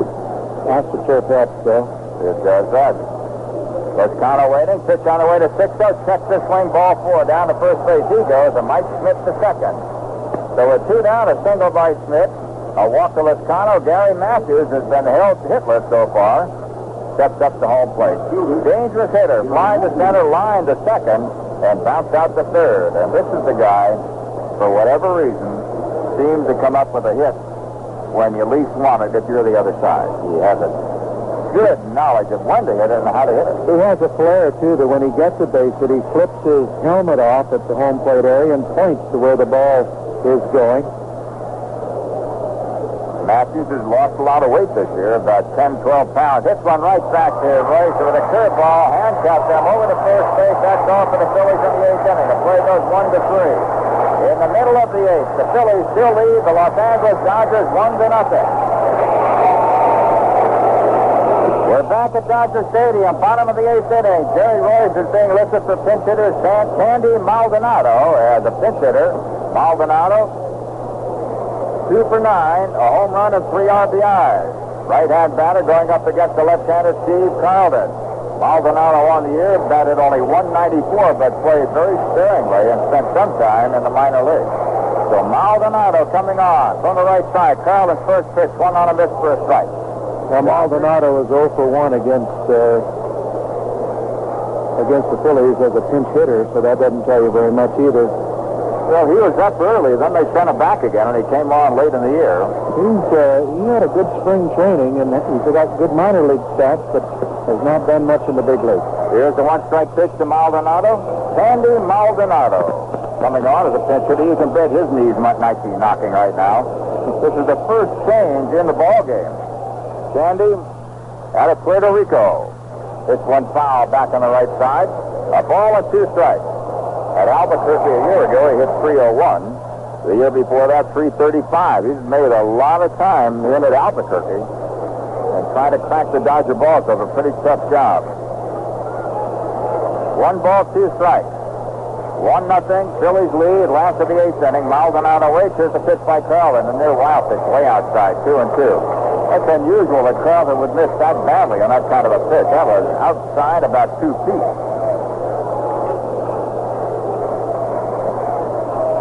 Again, Carlton into the lineup. The 2-2 pitch. Breaking ball, set swing foul. Carlton, against Maldonado, has thrown all his breaking balls high, which is generally the first indication that the guy is tiring a little bit. Let's see what happens.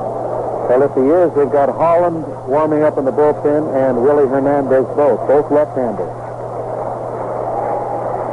Managers know the importance of winning that first ball game, so they're going for broke right here. If they can get it, they want it. 2 balls, 2 strikes. Maldonado breaking ball inside, 3-2. Very close pitch, but missed the plate.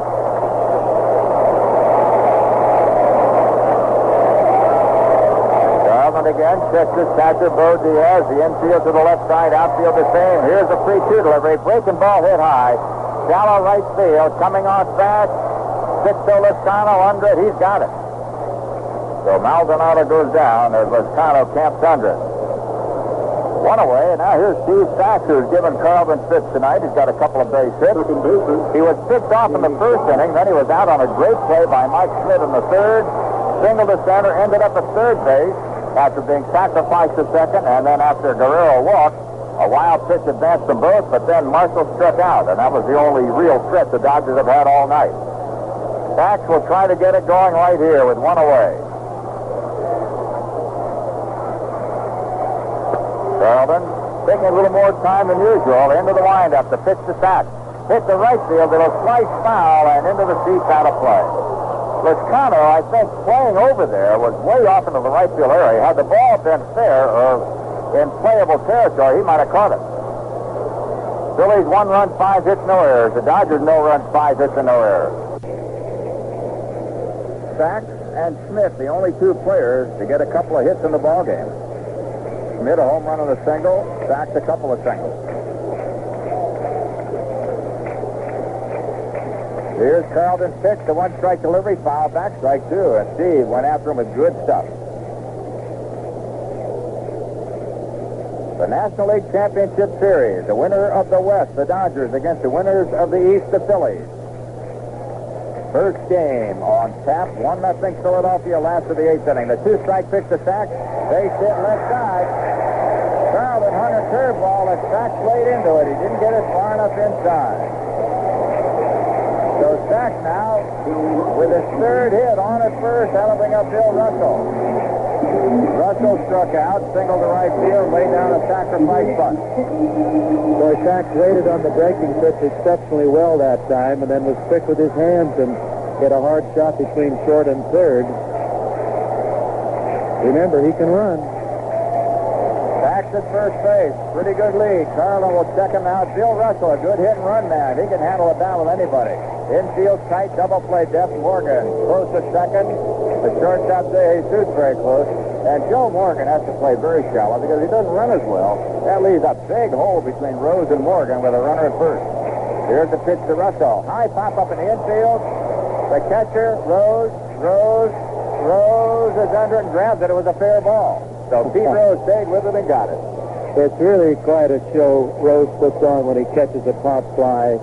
It looks like he's He's using his glove like a fly swatter when he catches the ball, but he's not. He catches the ball first, then brings it down. Looks like somebody's going to just knock one right into the ground when he makes that catch. Strange thing about Rose, as great a player as he is, a lot of people feel he's a hot dog, but don't resent it because of his talents overall. I'll tell you one thing about Rose. He's the first one at the ballpark and the last one to leave. His whole life is baseball, and I have to feel strongly that whatever happens, he's going to stay around. I think so. Rusty Baker steps in. Fly to center field twice. Pops up to the pitcher. That was that almost mistake play that came on in the sixth inning when both the catcher Diaz and Carlton started looking at each other, and Diaz pointed to Carlton, and Carlton finally said, "I got it, pal." He took it. Back to first base. I don't think Sachs will be going anywhere with Baker up. He can score on a double if Baker hits one from first base. It doesn't register, let's try to run. If you had a single hitter up there, but Baker can pound the baseball. And Dusty takes one outside, ball one. Of course, just about the time we have the thing analyzed, Fabulous Sword will do something else. Well, Carlton has picked Sachs off once, and that sent a message to Steve, but I don't think he's getting as big a lead. Here's the 1-0 pitch, and it goes to first base instead. Carlton being very aware of Steve Sachs. Manny Mota, the first base coach, is in there helping him out. 1 ball, no strike, 2 down. 1-0 Philadelphia. Last of the 8th inning, a tense ball game. Another throw to first. You know, I always thought the first base coach had to stay in the box, and Mota is about 10 feet from first base and about 6 feet out of the box. That's just for color, the coaching box down there. Just for design, I think. Here's the 1-0 delivery. Baker waits. Pitch on the way to Dusty. Fastball low, 2-0. Right now, manager Paul Owens is probably thinking, hey, look, Steve, I don't mind you giving Sachs a good look, but make sure you give that hitter a good look, too. Sometimes you can lose your rhythm in the wrong place. 2 balls and no strikes. And Sachs is pushed back again. Tonight's paid attendance, 49,963. It is not a capacity house. Carlton kicks and fires to Baker. This one outside again, 3-0. And Carlton is really digging a hole for himself because behind Baker comes the most dangerous Dodger hitter, Pedro Guerrero. And if you give Pedro enough chances to drive a run in, he's going to. 3 balls and no strikes to Baker. At first base, Sachs. Baker waiting. The pitch by Carlton. Fastball in there for a strike. 3-1. I always thought that Gaylord Perry was ahead of the hitter when he was 3-0. You figure he's going to take one, he'd throw a curve for strike 2, and then 1-on-1 he'd always win. Let's see what Carlton does with Dusty Baker. I know this is the man he wants. He does not want to get Guerrero up there if he can help it.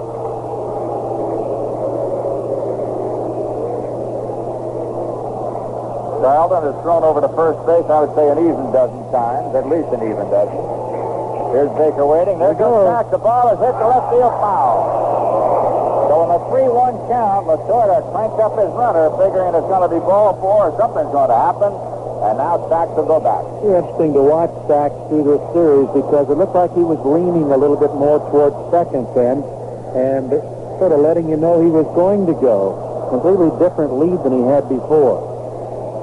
So we'll watch him and try and keep on top of it. All right, set to go again. 3 balls, 2 strikes, 2 down. Pitch on the way to Baker. Looped into right field. It's going to be a base hit. Escano makes the play to second. Over to third goes Sachs. Runners at first and third. Last of the 8th inning, 2 down. Phillies lead 1-0, and the Dodgers coming off. Well, here comes Guerrero up to the plate. He's tightening up his hitting gloves as he walks up to the plate. And number 28 with 103 RBIs, 28 doubles, 32 home runs. Now, if you were writing a script and you wanted a certain hitter to be up to the plate in a tight situation, I'm sure that Tom Lasorda would say, Pedro's my man, and he's up there. You know, Duke, one of the things that kind of puzzled me was when Paul Owens started his bullpen, he sent two left-handers up there, and I'm wondering why not one left-hander and one right-hander. He's got Hernandez, and he's got Holland. I presume he's got to go with Holland, but sometimes you may want the righty up there. Well, Holland is a fastball pitcher. He just tries to blow you right out of the tub, and Willie Hernandez has now come up with a pretty good screwball. He turns it over, and so he has two different types of pitchers down there, depending on who's at the plate. Well, here it is, one-on-one. Pedro Guerrero and Steve Carlton for the ball game, pretty much as we look at it right now. Last of the 8th inning. Phillies on top, 1-0. Guerrero trying to change that right now. Carlton trying to keep the status quo. Pitch on the way. It's outside for a ball. Well, again, we might see the same situation. We might see Carlton nibble here and really not care too much about throwing too good of a pitch to Guerrero. He walks in, so what? Because that puts the lead run at second base. All right, here's the 1-0 pitch. Breaking ball inside, and Carlton pitching very carefully to Pedro Guerrero with the thought in mind of Mike Marshall, a guy he's handled quite easily as the next hitter.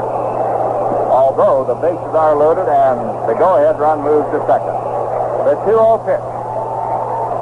Guerrero takes inside 3-0. I would think that Pedro will get the green light here. And that's tough to give to some hitters. You have to know your hitters pretty well. All right, Carlton, I'm sure is aware of it. Runners at first and third. Pitch on the way, and it's outside ball 4. Guerrero runs to first base. Baker to second. Saxon at third. And as we look at it right now, the bases are full, and once again, here comes Mike Marshall. Well, Paul Owens is sort of coming out to the mound, and I believe he's going to make the decision right here. Looks like he's going to make a switch as he comes out to the mound. I'm surprised that Carlton really didn't care about pitching to Guerrero. He wanted to go at Marshall. We're going to have a flip-flop. Yeah, double split. Gross is going to go into left. Matthews is going to come out of the game, and then we'll see who the left-handed pitcher is out of the bullpen. More than likely be Holland because he's the strikeout-type pitcher, but Marshall, a very good fastball hitter, so we'll see who Owens decides on. You know, one of the things we might explain is that flip-flop. They're taking an outfielder out, and they're going to put the pitcher in the place of the last hitter, which was Gary Matthews, and that means that in Carlton's spot, the fourth hitter in the 9th inning will be Greg Gross. And the reason for that, obviously, is to get a hitter up in the lineup, and also, if you're in trouble with a bad ball game, it saves your pitching staff. Al Holland, the guy that set a record for saves for Philadelphia with 25 is coming on, if I'm not mistaken, got the award as the top relief pitcher in the National League this year. Well, I think so. He should have. He can come in and do a job, and he's a thrower. There's no question about that, but he throws awfully hard. And he has the type of fastball that he can throw high. We mentioned before in the broadcast there are a lot of pitchers that can't throw high. He does, and his fastball has a little rise to it. And if you're a selective type hitter and make him come down into the strike zone, well, you can hit him. But if you start chasing that fastball, he'll go up a ladder with you.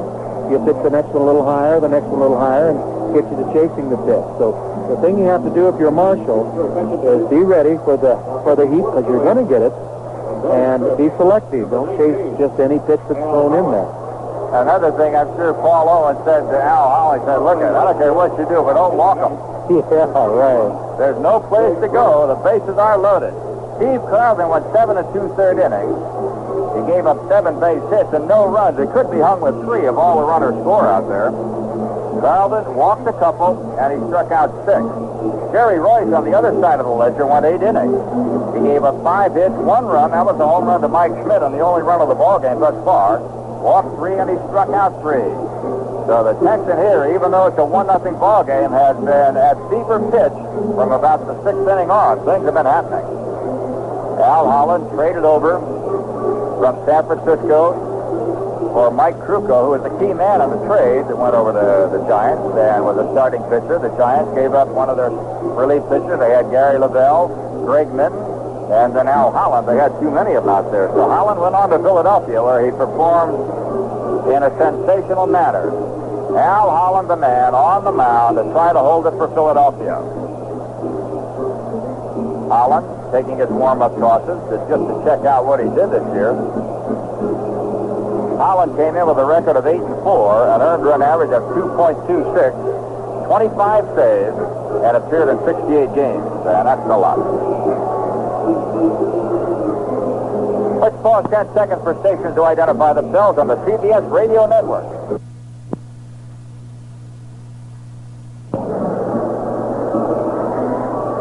So Al Holland facing his moment of truth here at Dodger Stadium with the bases loaded, the Phillies leading 1-0 and a key first game of the National League Championship Series.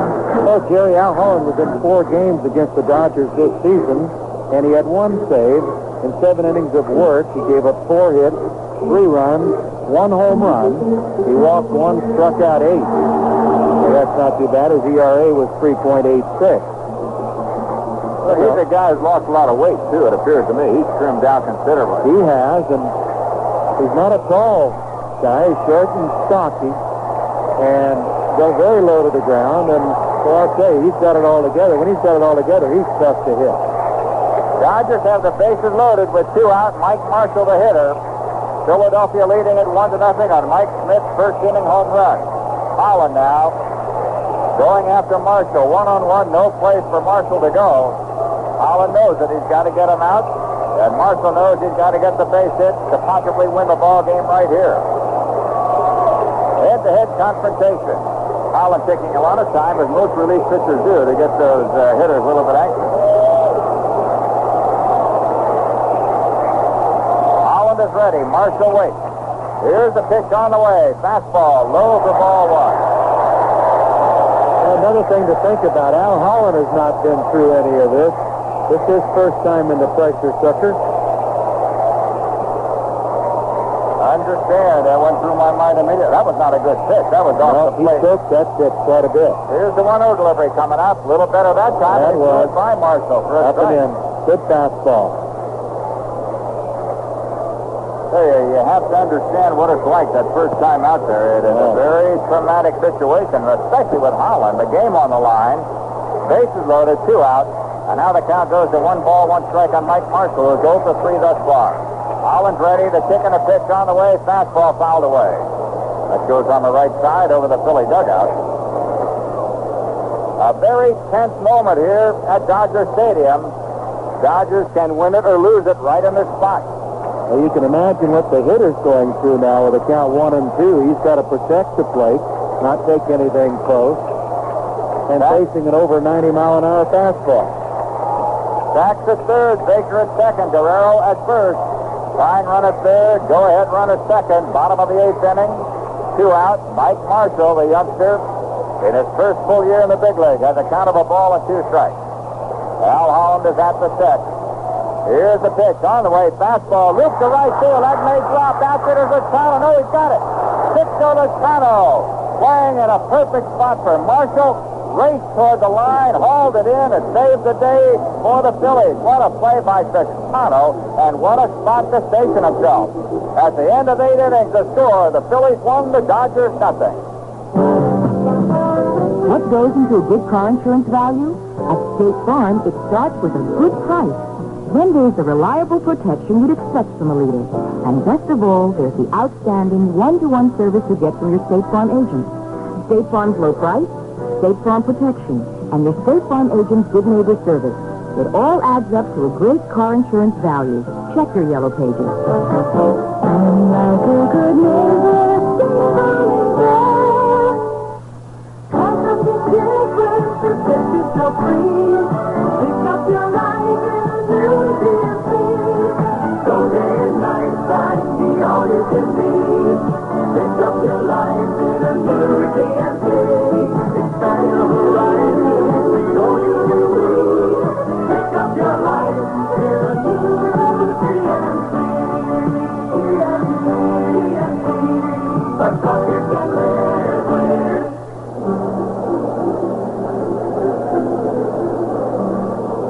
'83 was another record-breaking year for baseball with over 45 million fans attending Major League games. Don't miss out in 1984 because now is the time to do something about it. Now is the time to make sure that you and your family don't miss out on next season's exciting game. Call your favorite team and ask about 1984 season tickets. I'm sure they'll have a ticket plan to fit your needs. It's a great way to entertain your family and business associates. Do it now and join the millions of fans every year who enjoy Major League Baseball at the ballpark. Baseball fever. Catch it now for 1984. It lasts forever. The preceding message furnished by Major League Baseball. Tom Niedenfuhr, powerful right-hand pitcher, is coming on to do the pitching for Los Angeles, and at first base is Greg Brock taking over there. So Greg Brock moves in at first base. He was the youngster, highly touted, who had tremendous power but didn't hit much for average. Got 20 home runs. He's down to first base. Mike Marshall has left the ball game, and Tom Niedenfuhr is coming on to do the pitching. So as this one sets up, we'll have Brock, I'm sure, batting in the number 9 spot. And Marshall, who made the last out, leaves the game. That means Niedenfuhr, Tom Niedenfuhr, will be batting in the number 5 position. Again, manager Tommy Lacerda taking advantage to try to get somebody up in that pitcher spot without going to a pinch hitter. Stepping in right now is Gary Maddox. Maddox, 1 for 3 in the ball game. Phillies lead 1-0 in the 9th inning. The only run, the first inning home run by Mike Smith. There's a looping fly to left field. Dusty Baker rests under and grabs him for the first out. So Niedenfuhr did his job. He got the first hitter.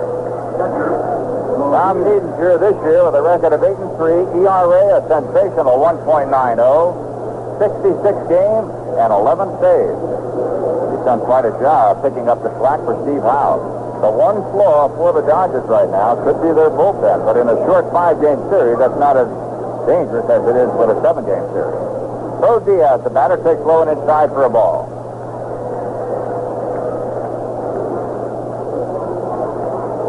Diaz, right-hand batter against the right-handed Niedenfuhr. Well, things are getting close for the Dodgers. They trail by a run. They'll have Yeager, Landrill, and Thomas, the first 3 hitters coming on the bottom of the 9th inning to face Al Holland. Fastball outside to Diaz, 2-0. Niedenfuhr out of St. Louis Park, Minnesota, 6'5", 225. Big, strong arm right-hander. Last year with Los Angeles, and part of the season was 3-4. Fastball gets in there to Diaz, 2-1. Niedenfuhr sort of short-armed, over-the-top type delivery, but it kind of deceives the batter a little bit. The ball gets in on you before you realize it. Niedenfuhr fires away, and Diaz takes outside 3-1. He's also, and I don't mean this in a disparaging way, but he'll pitch tight. He will. Don't dig in too much on this guy. He's allowed to go right around your Adam's apple. Well, he uses the inside part of the plate. He feels that's his, too. Not just the hitters. 3 balls, 1 strike, 1 away. Outfield straight away. Diaz waits, pitch. Check swing foul right side. Past the first base coach, Aaron Johnson. It's the first game of the National League Championship Series. The Phillies lead 1-0. It has been a battle all the way. The only run, the home run by Mike Schmidt, if you missed it, it came in the first inning with 2 down off of Jerry Royce. The pitchers of record right now, Carlson and Royce. And Jerry, we have a right-hander, Ron Reed, warming up in the bullpen for the Phillies just in case. Here's Niedenfuhr to Diaz. He walks him. Down to first base goes Diaz. Not a fast man, but the Phillies put a runner on for Ivan De Jesus. Here's where that flip-flop comes into play. By putting Gross in the 9th spot, you'll have a pretty good left-hand hitter behind De Jesus. Otherwise, if you put the pitch in that spot, Al Holland, you either got to take him out and go to the bench for a pinch hitter or let him swing away. All right, Gross had a great finish. He ended up hitting .302. Just did a super job for Philadelphia. In fact, he was an everyday type player for them. Ivan De Jesus. There goes the runner on a hit and run, but it's fouled away. And boy, when you send Bo Diaz, you better hit the ball. It takes Bo a while to get started, and then he runs quite a while in the same spot. Well, a big grin on his face going back to first. You know what that really does? It shows that Paul Owens has a lot of confidence in De Jesus making contact, even against an Niedenfuhr. No balls and a strike, 1 away. Now, you're that type of hitter, Jerry. You might tell us how you do that. Just don't swing hard. Just swing at the ball. It's like playing pepper. Here's a pitch on the way to Jesus, foul back for a strike. I'll tell you the best way to get a run with less than 2 outs. Runner at first and third, and Mike used to hit in front of me. I'd send him all the time. Hit a ball on the ground, he'd go to second, and the run from third would score. Easy way to get an RBI, easy way to get a run, but you have to be able to make contact. And I did a lot of work on that, because that was the only strength I had, was hitting the ball on the ground. I'd take a swing like that, and Pee Wee Reese would ask if I was giving up. Strike 3, Jesus goes on a curveball. He's gone. He doesn't like the call, and he walks away. He says, I'll take those kind of swings. You swing hard. Well, see, everybody to their own cup of tea, you know. I just see that in. But you're right. Why would you want to Joe DiMaggio to hit and run? That's wasted, you know, Mickey Mantle. Great. Right, here's Greg Gross coming up for the first time in the game. He's hitting in the 9th spot. At first base, Bo Diaz. 1-0, Phillies lead. Getting down to that final inning. And the Dodgers have one more at-bat to try to even it or go ahead if they can do it. Gross, 302 hitter this year. Not much power, no homers, 29 RBIs, but a good contact hitter. Takes the strike. Fastball's in there. The outfield defensing Gross the way you have to. He hits the ball to left center an awful lot, and does not hit home runs. A big gap in right center. Well, you're looking at a guy with a lifetime .292 batting average. He makes contact. He's waiting. Here's Niedinger. Pitch on the way, and Greg fouls it off. Outfield fairly shallow. Dusty Baker in left field can't be more than 40 feet off the line.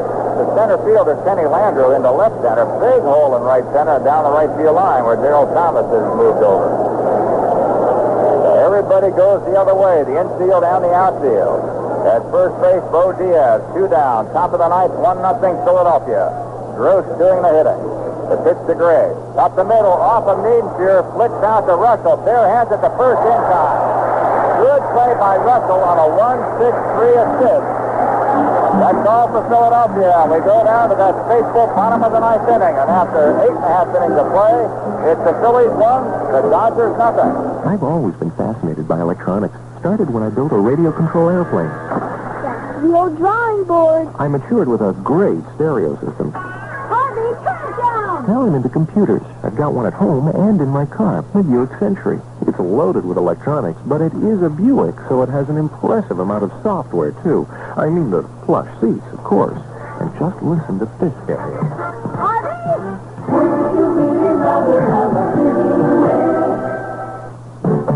It's the All-American Cheese Jamboree. Come on! America loves cheese, Brenner's make my cheddar please. How about an omelet with your Monterey Jack cheese? With Colby or American, a sandwich to please. America loves pizza with your mozzarella cheese. Come on to your grocer for the All-American Cheese Jamboree. Sponsored by American Dairy Association.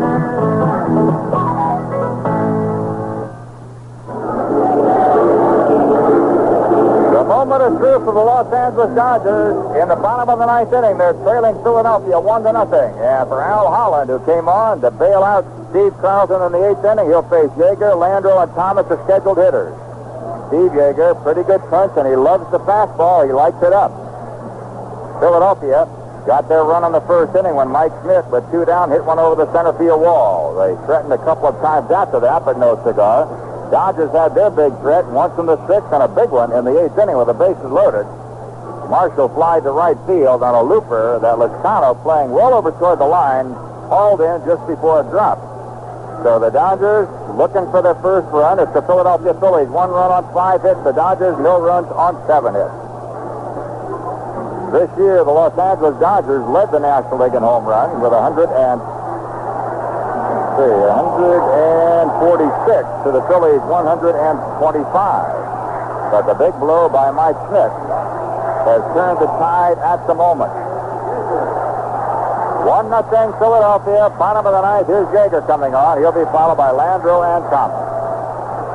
Al Holland in relief of Steve Carlson, who went 7 2/3, giving up 7 hits, no runs, walked 2, struck out 6.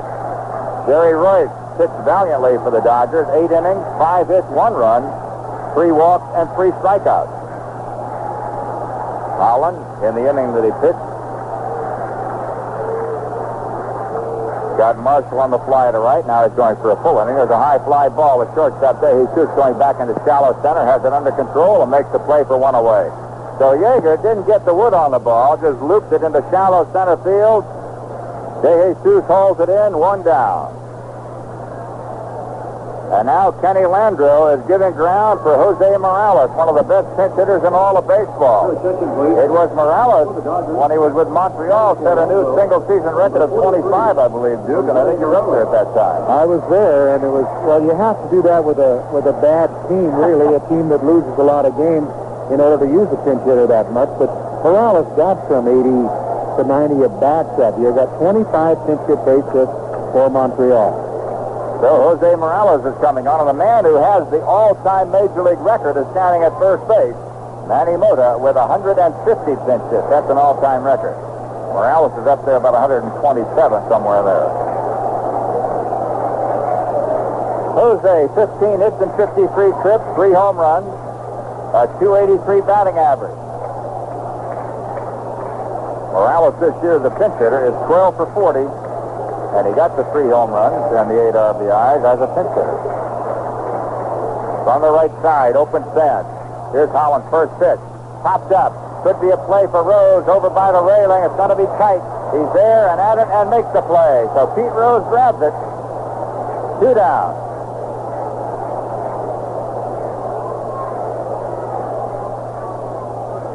Dodgers down to their final lick, and Darryl Thomas is going to be the man. So Morales fouls out to Rose. One blow with 2 down in the first inning by Mike Schmidt could decide this game if Holland can get Thomas. And it'll give the Phillies a commanding 1-0 lead. And by that I mean the Phillies are going to play the final 3 games, if necessary, in Philadelphia. It puts the Dodgers in a tough spot. Well, they have to win tomorrow night, that's for sure. Here's Darryl Thomas stepping in. Thomas singled twice and struck out. First pitch to Darryl by Al Holland, low and inside for ball 1. Philadelphia, 1-run, 5 hits. No errors in the ball game. It's been a clean game that way. Thomas waiting, pitch. Good for a strike. Dodgers, no run, 7 hits, 2 out, bottom of the 9th inning. Trying to desperately stay alive, but things are fading fast. Al Holland, the chunky left-hander, kicks and fires to Thomas. Swung on a miss, strike 2. A ball and 2 strikes. Darryl Thomas registers from the left side a .242 batting average and a .267 batting average where he's hitting now from the right side. But his power comes left-handed. There's 2 home runs, both left-hand homers. 1 ball, 2 strikes. Holland looking in. Was going to come to a set, and then started to go into a windup, then turned around again to go to a set position where he's more comfortable. The 1-2 pitch to Thomas. Foul back. Darryl just did stay alive. As it looks right now, Philadelphia 1-run, 5 hits, no errors, 8 men left. Dodgers no run, 7 hits, no errors, 8 men left. Tomorrow night we'll be back at it again right here at 8:15 Eastern Time. John Denny going after Fernando Valenzuela. 1 ball, 2 strikes, 2 gone. 9th inning, Phillies lead at 1-0.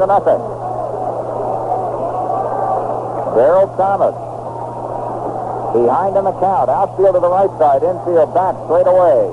Smith guards the line at third. Rose guards the line at first to prevent the extra base hit. The outfield is fairly deep. Grossen left is back. The center fielder, Maddox, fairly deep. And the right fielder, Lozano, is back. Don't let the ball get over your head as a hue and cry right now. Here's the 1-2 pitch. Low and inside, 2-2. Thomas runs the count, 2 balls, 2 strikes. Veteran infielder, outfielder, came up from the Houston Astros to the Padres, has played on all 3 California clubs. San Diego twice, San Francisco, and now the Dodgers.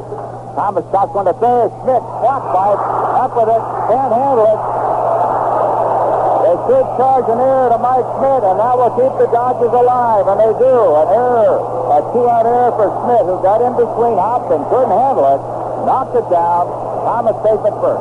And again, this ballpark is made for the hitter. You get funny bounces in the infield. It's a very fast field. You get those funny hops. Mike got one that time that came up a lot higher than he thought it would.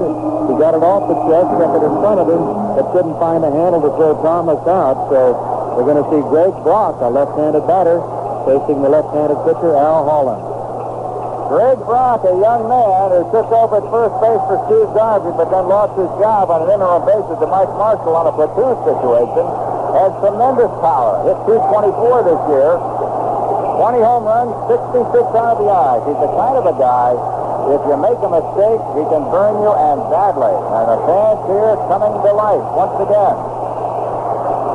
Runner at first, the time round, the pitch to Brock, foul back for a strike. He had a good cutter ball. Not too bad. He was able to extend his arms out a little bit. The pitch middle of the plate out, and the pitch was up. Holland has got to get the ball in just a little bit more, inside at the hand.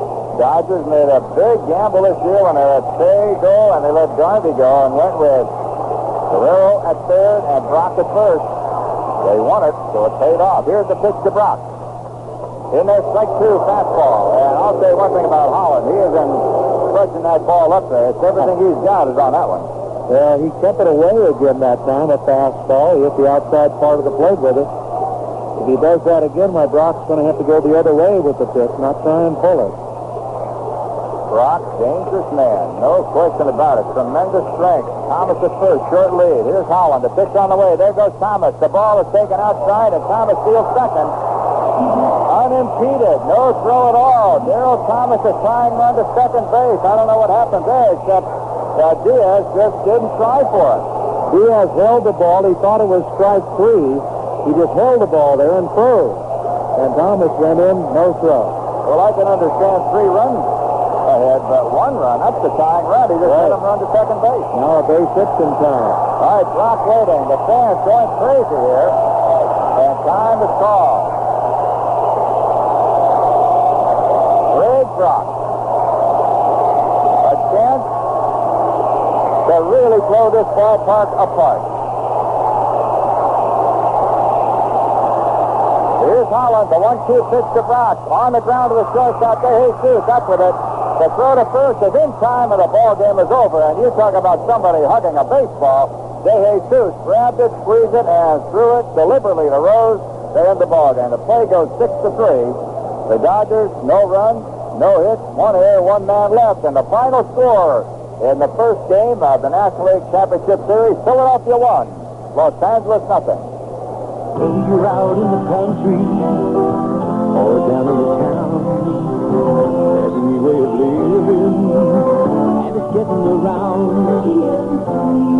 A truck you can live with, whether you're taking your family or going alone, there's a great way to get there. Come on and make it yours. A truck you can live with. Heard the latest? What's happening in presidential politics, foreign affairs, the economy? Get it all from CBS News at this special spot on your dial. Special because the news team that leads the field is here. Charles Osgood, Leslie Stahl, Reed Collins, Judy Muller, Douglas Edwards, and lots more like them. So keep your radio dial right where it is. We stay on top of the news, so you stay on top of the news. It's something special.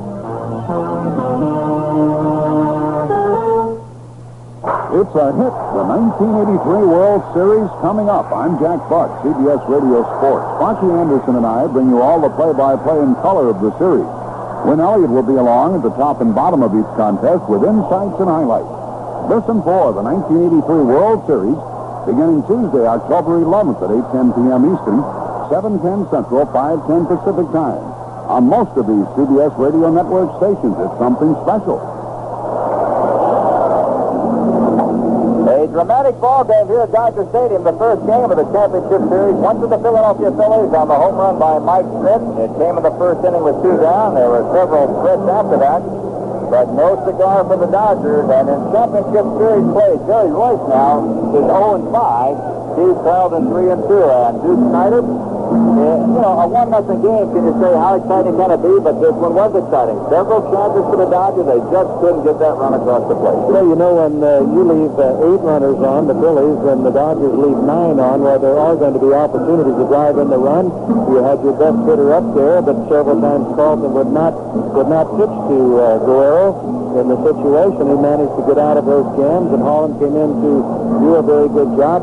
And I like the way that the shortstop fielded the ball. I think that Jesus, he made sure that he fielded the ball. He put the clamps on it and then threw it a little bit high to first, but Rose made sure that he caught it, and that was the final out. And it was very fitting because you can't take anything for granted on this ball field because you're going to get some funny hops.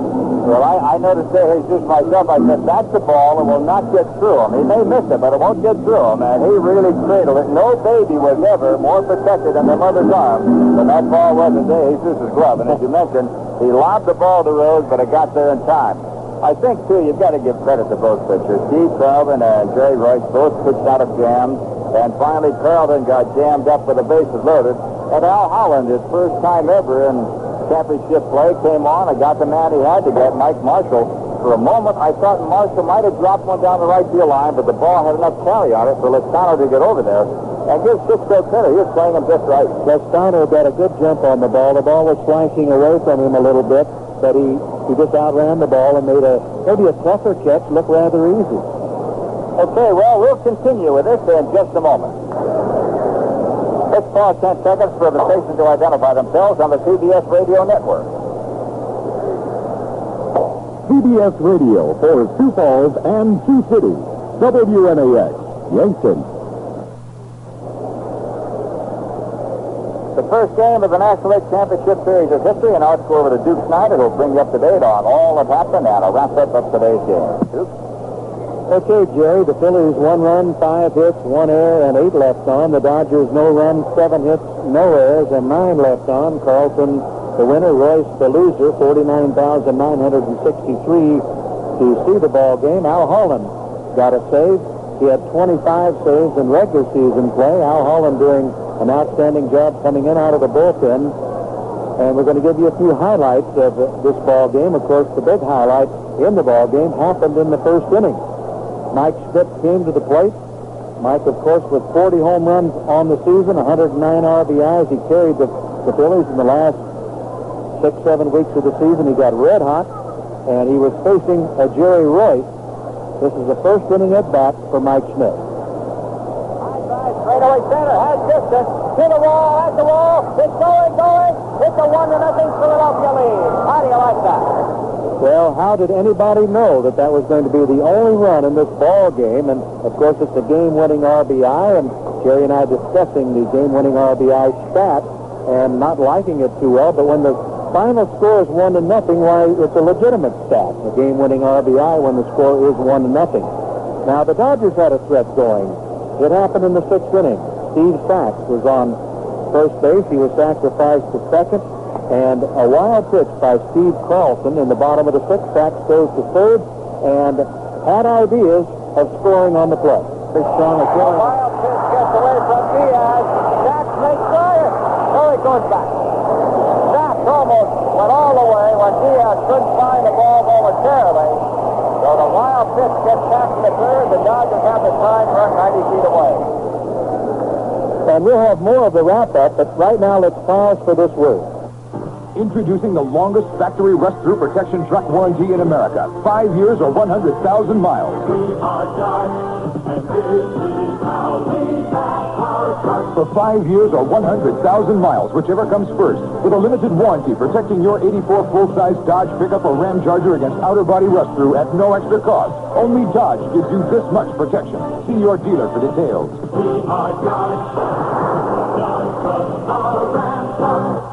Now's the time to buy that new carpet you've been wanting. How come? Because now through October 8th, you get a free Texas Instruments home computer from DuPont. Plus a free cartridge when you buy 50 square yards of carpet of Antron nylon. You mean I get a beautiful carpet of DuPont Antron and a free computer? That's right. And it's only from DuPont. Hurry, offer ends October 8th. See your participating dealer for details. Void where prohibited, proof of purchase required.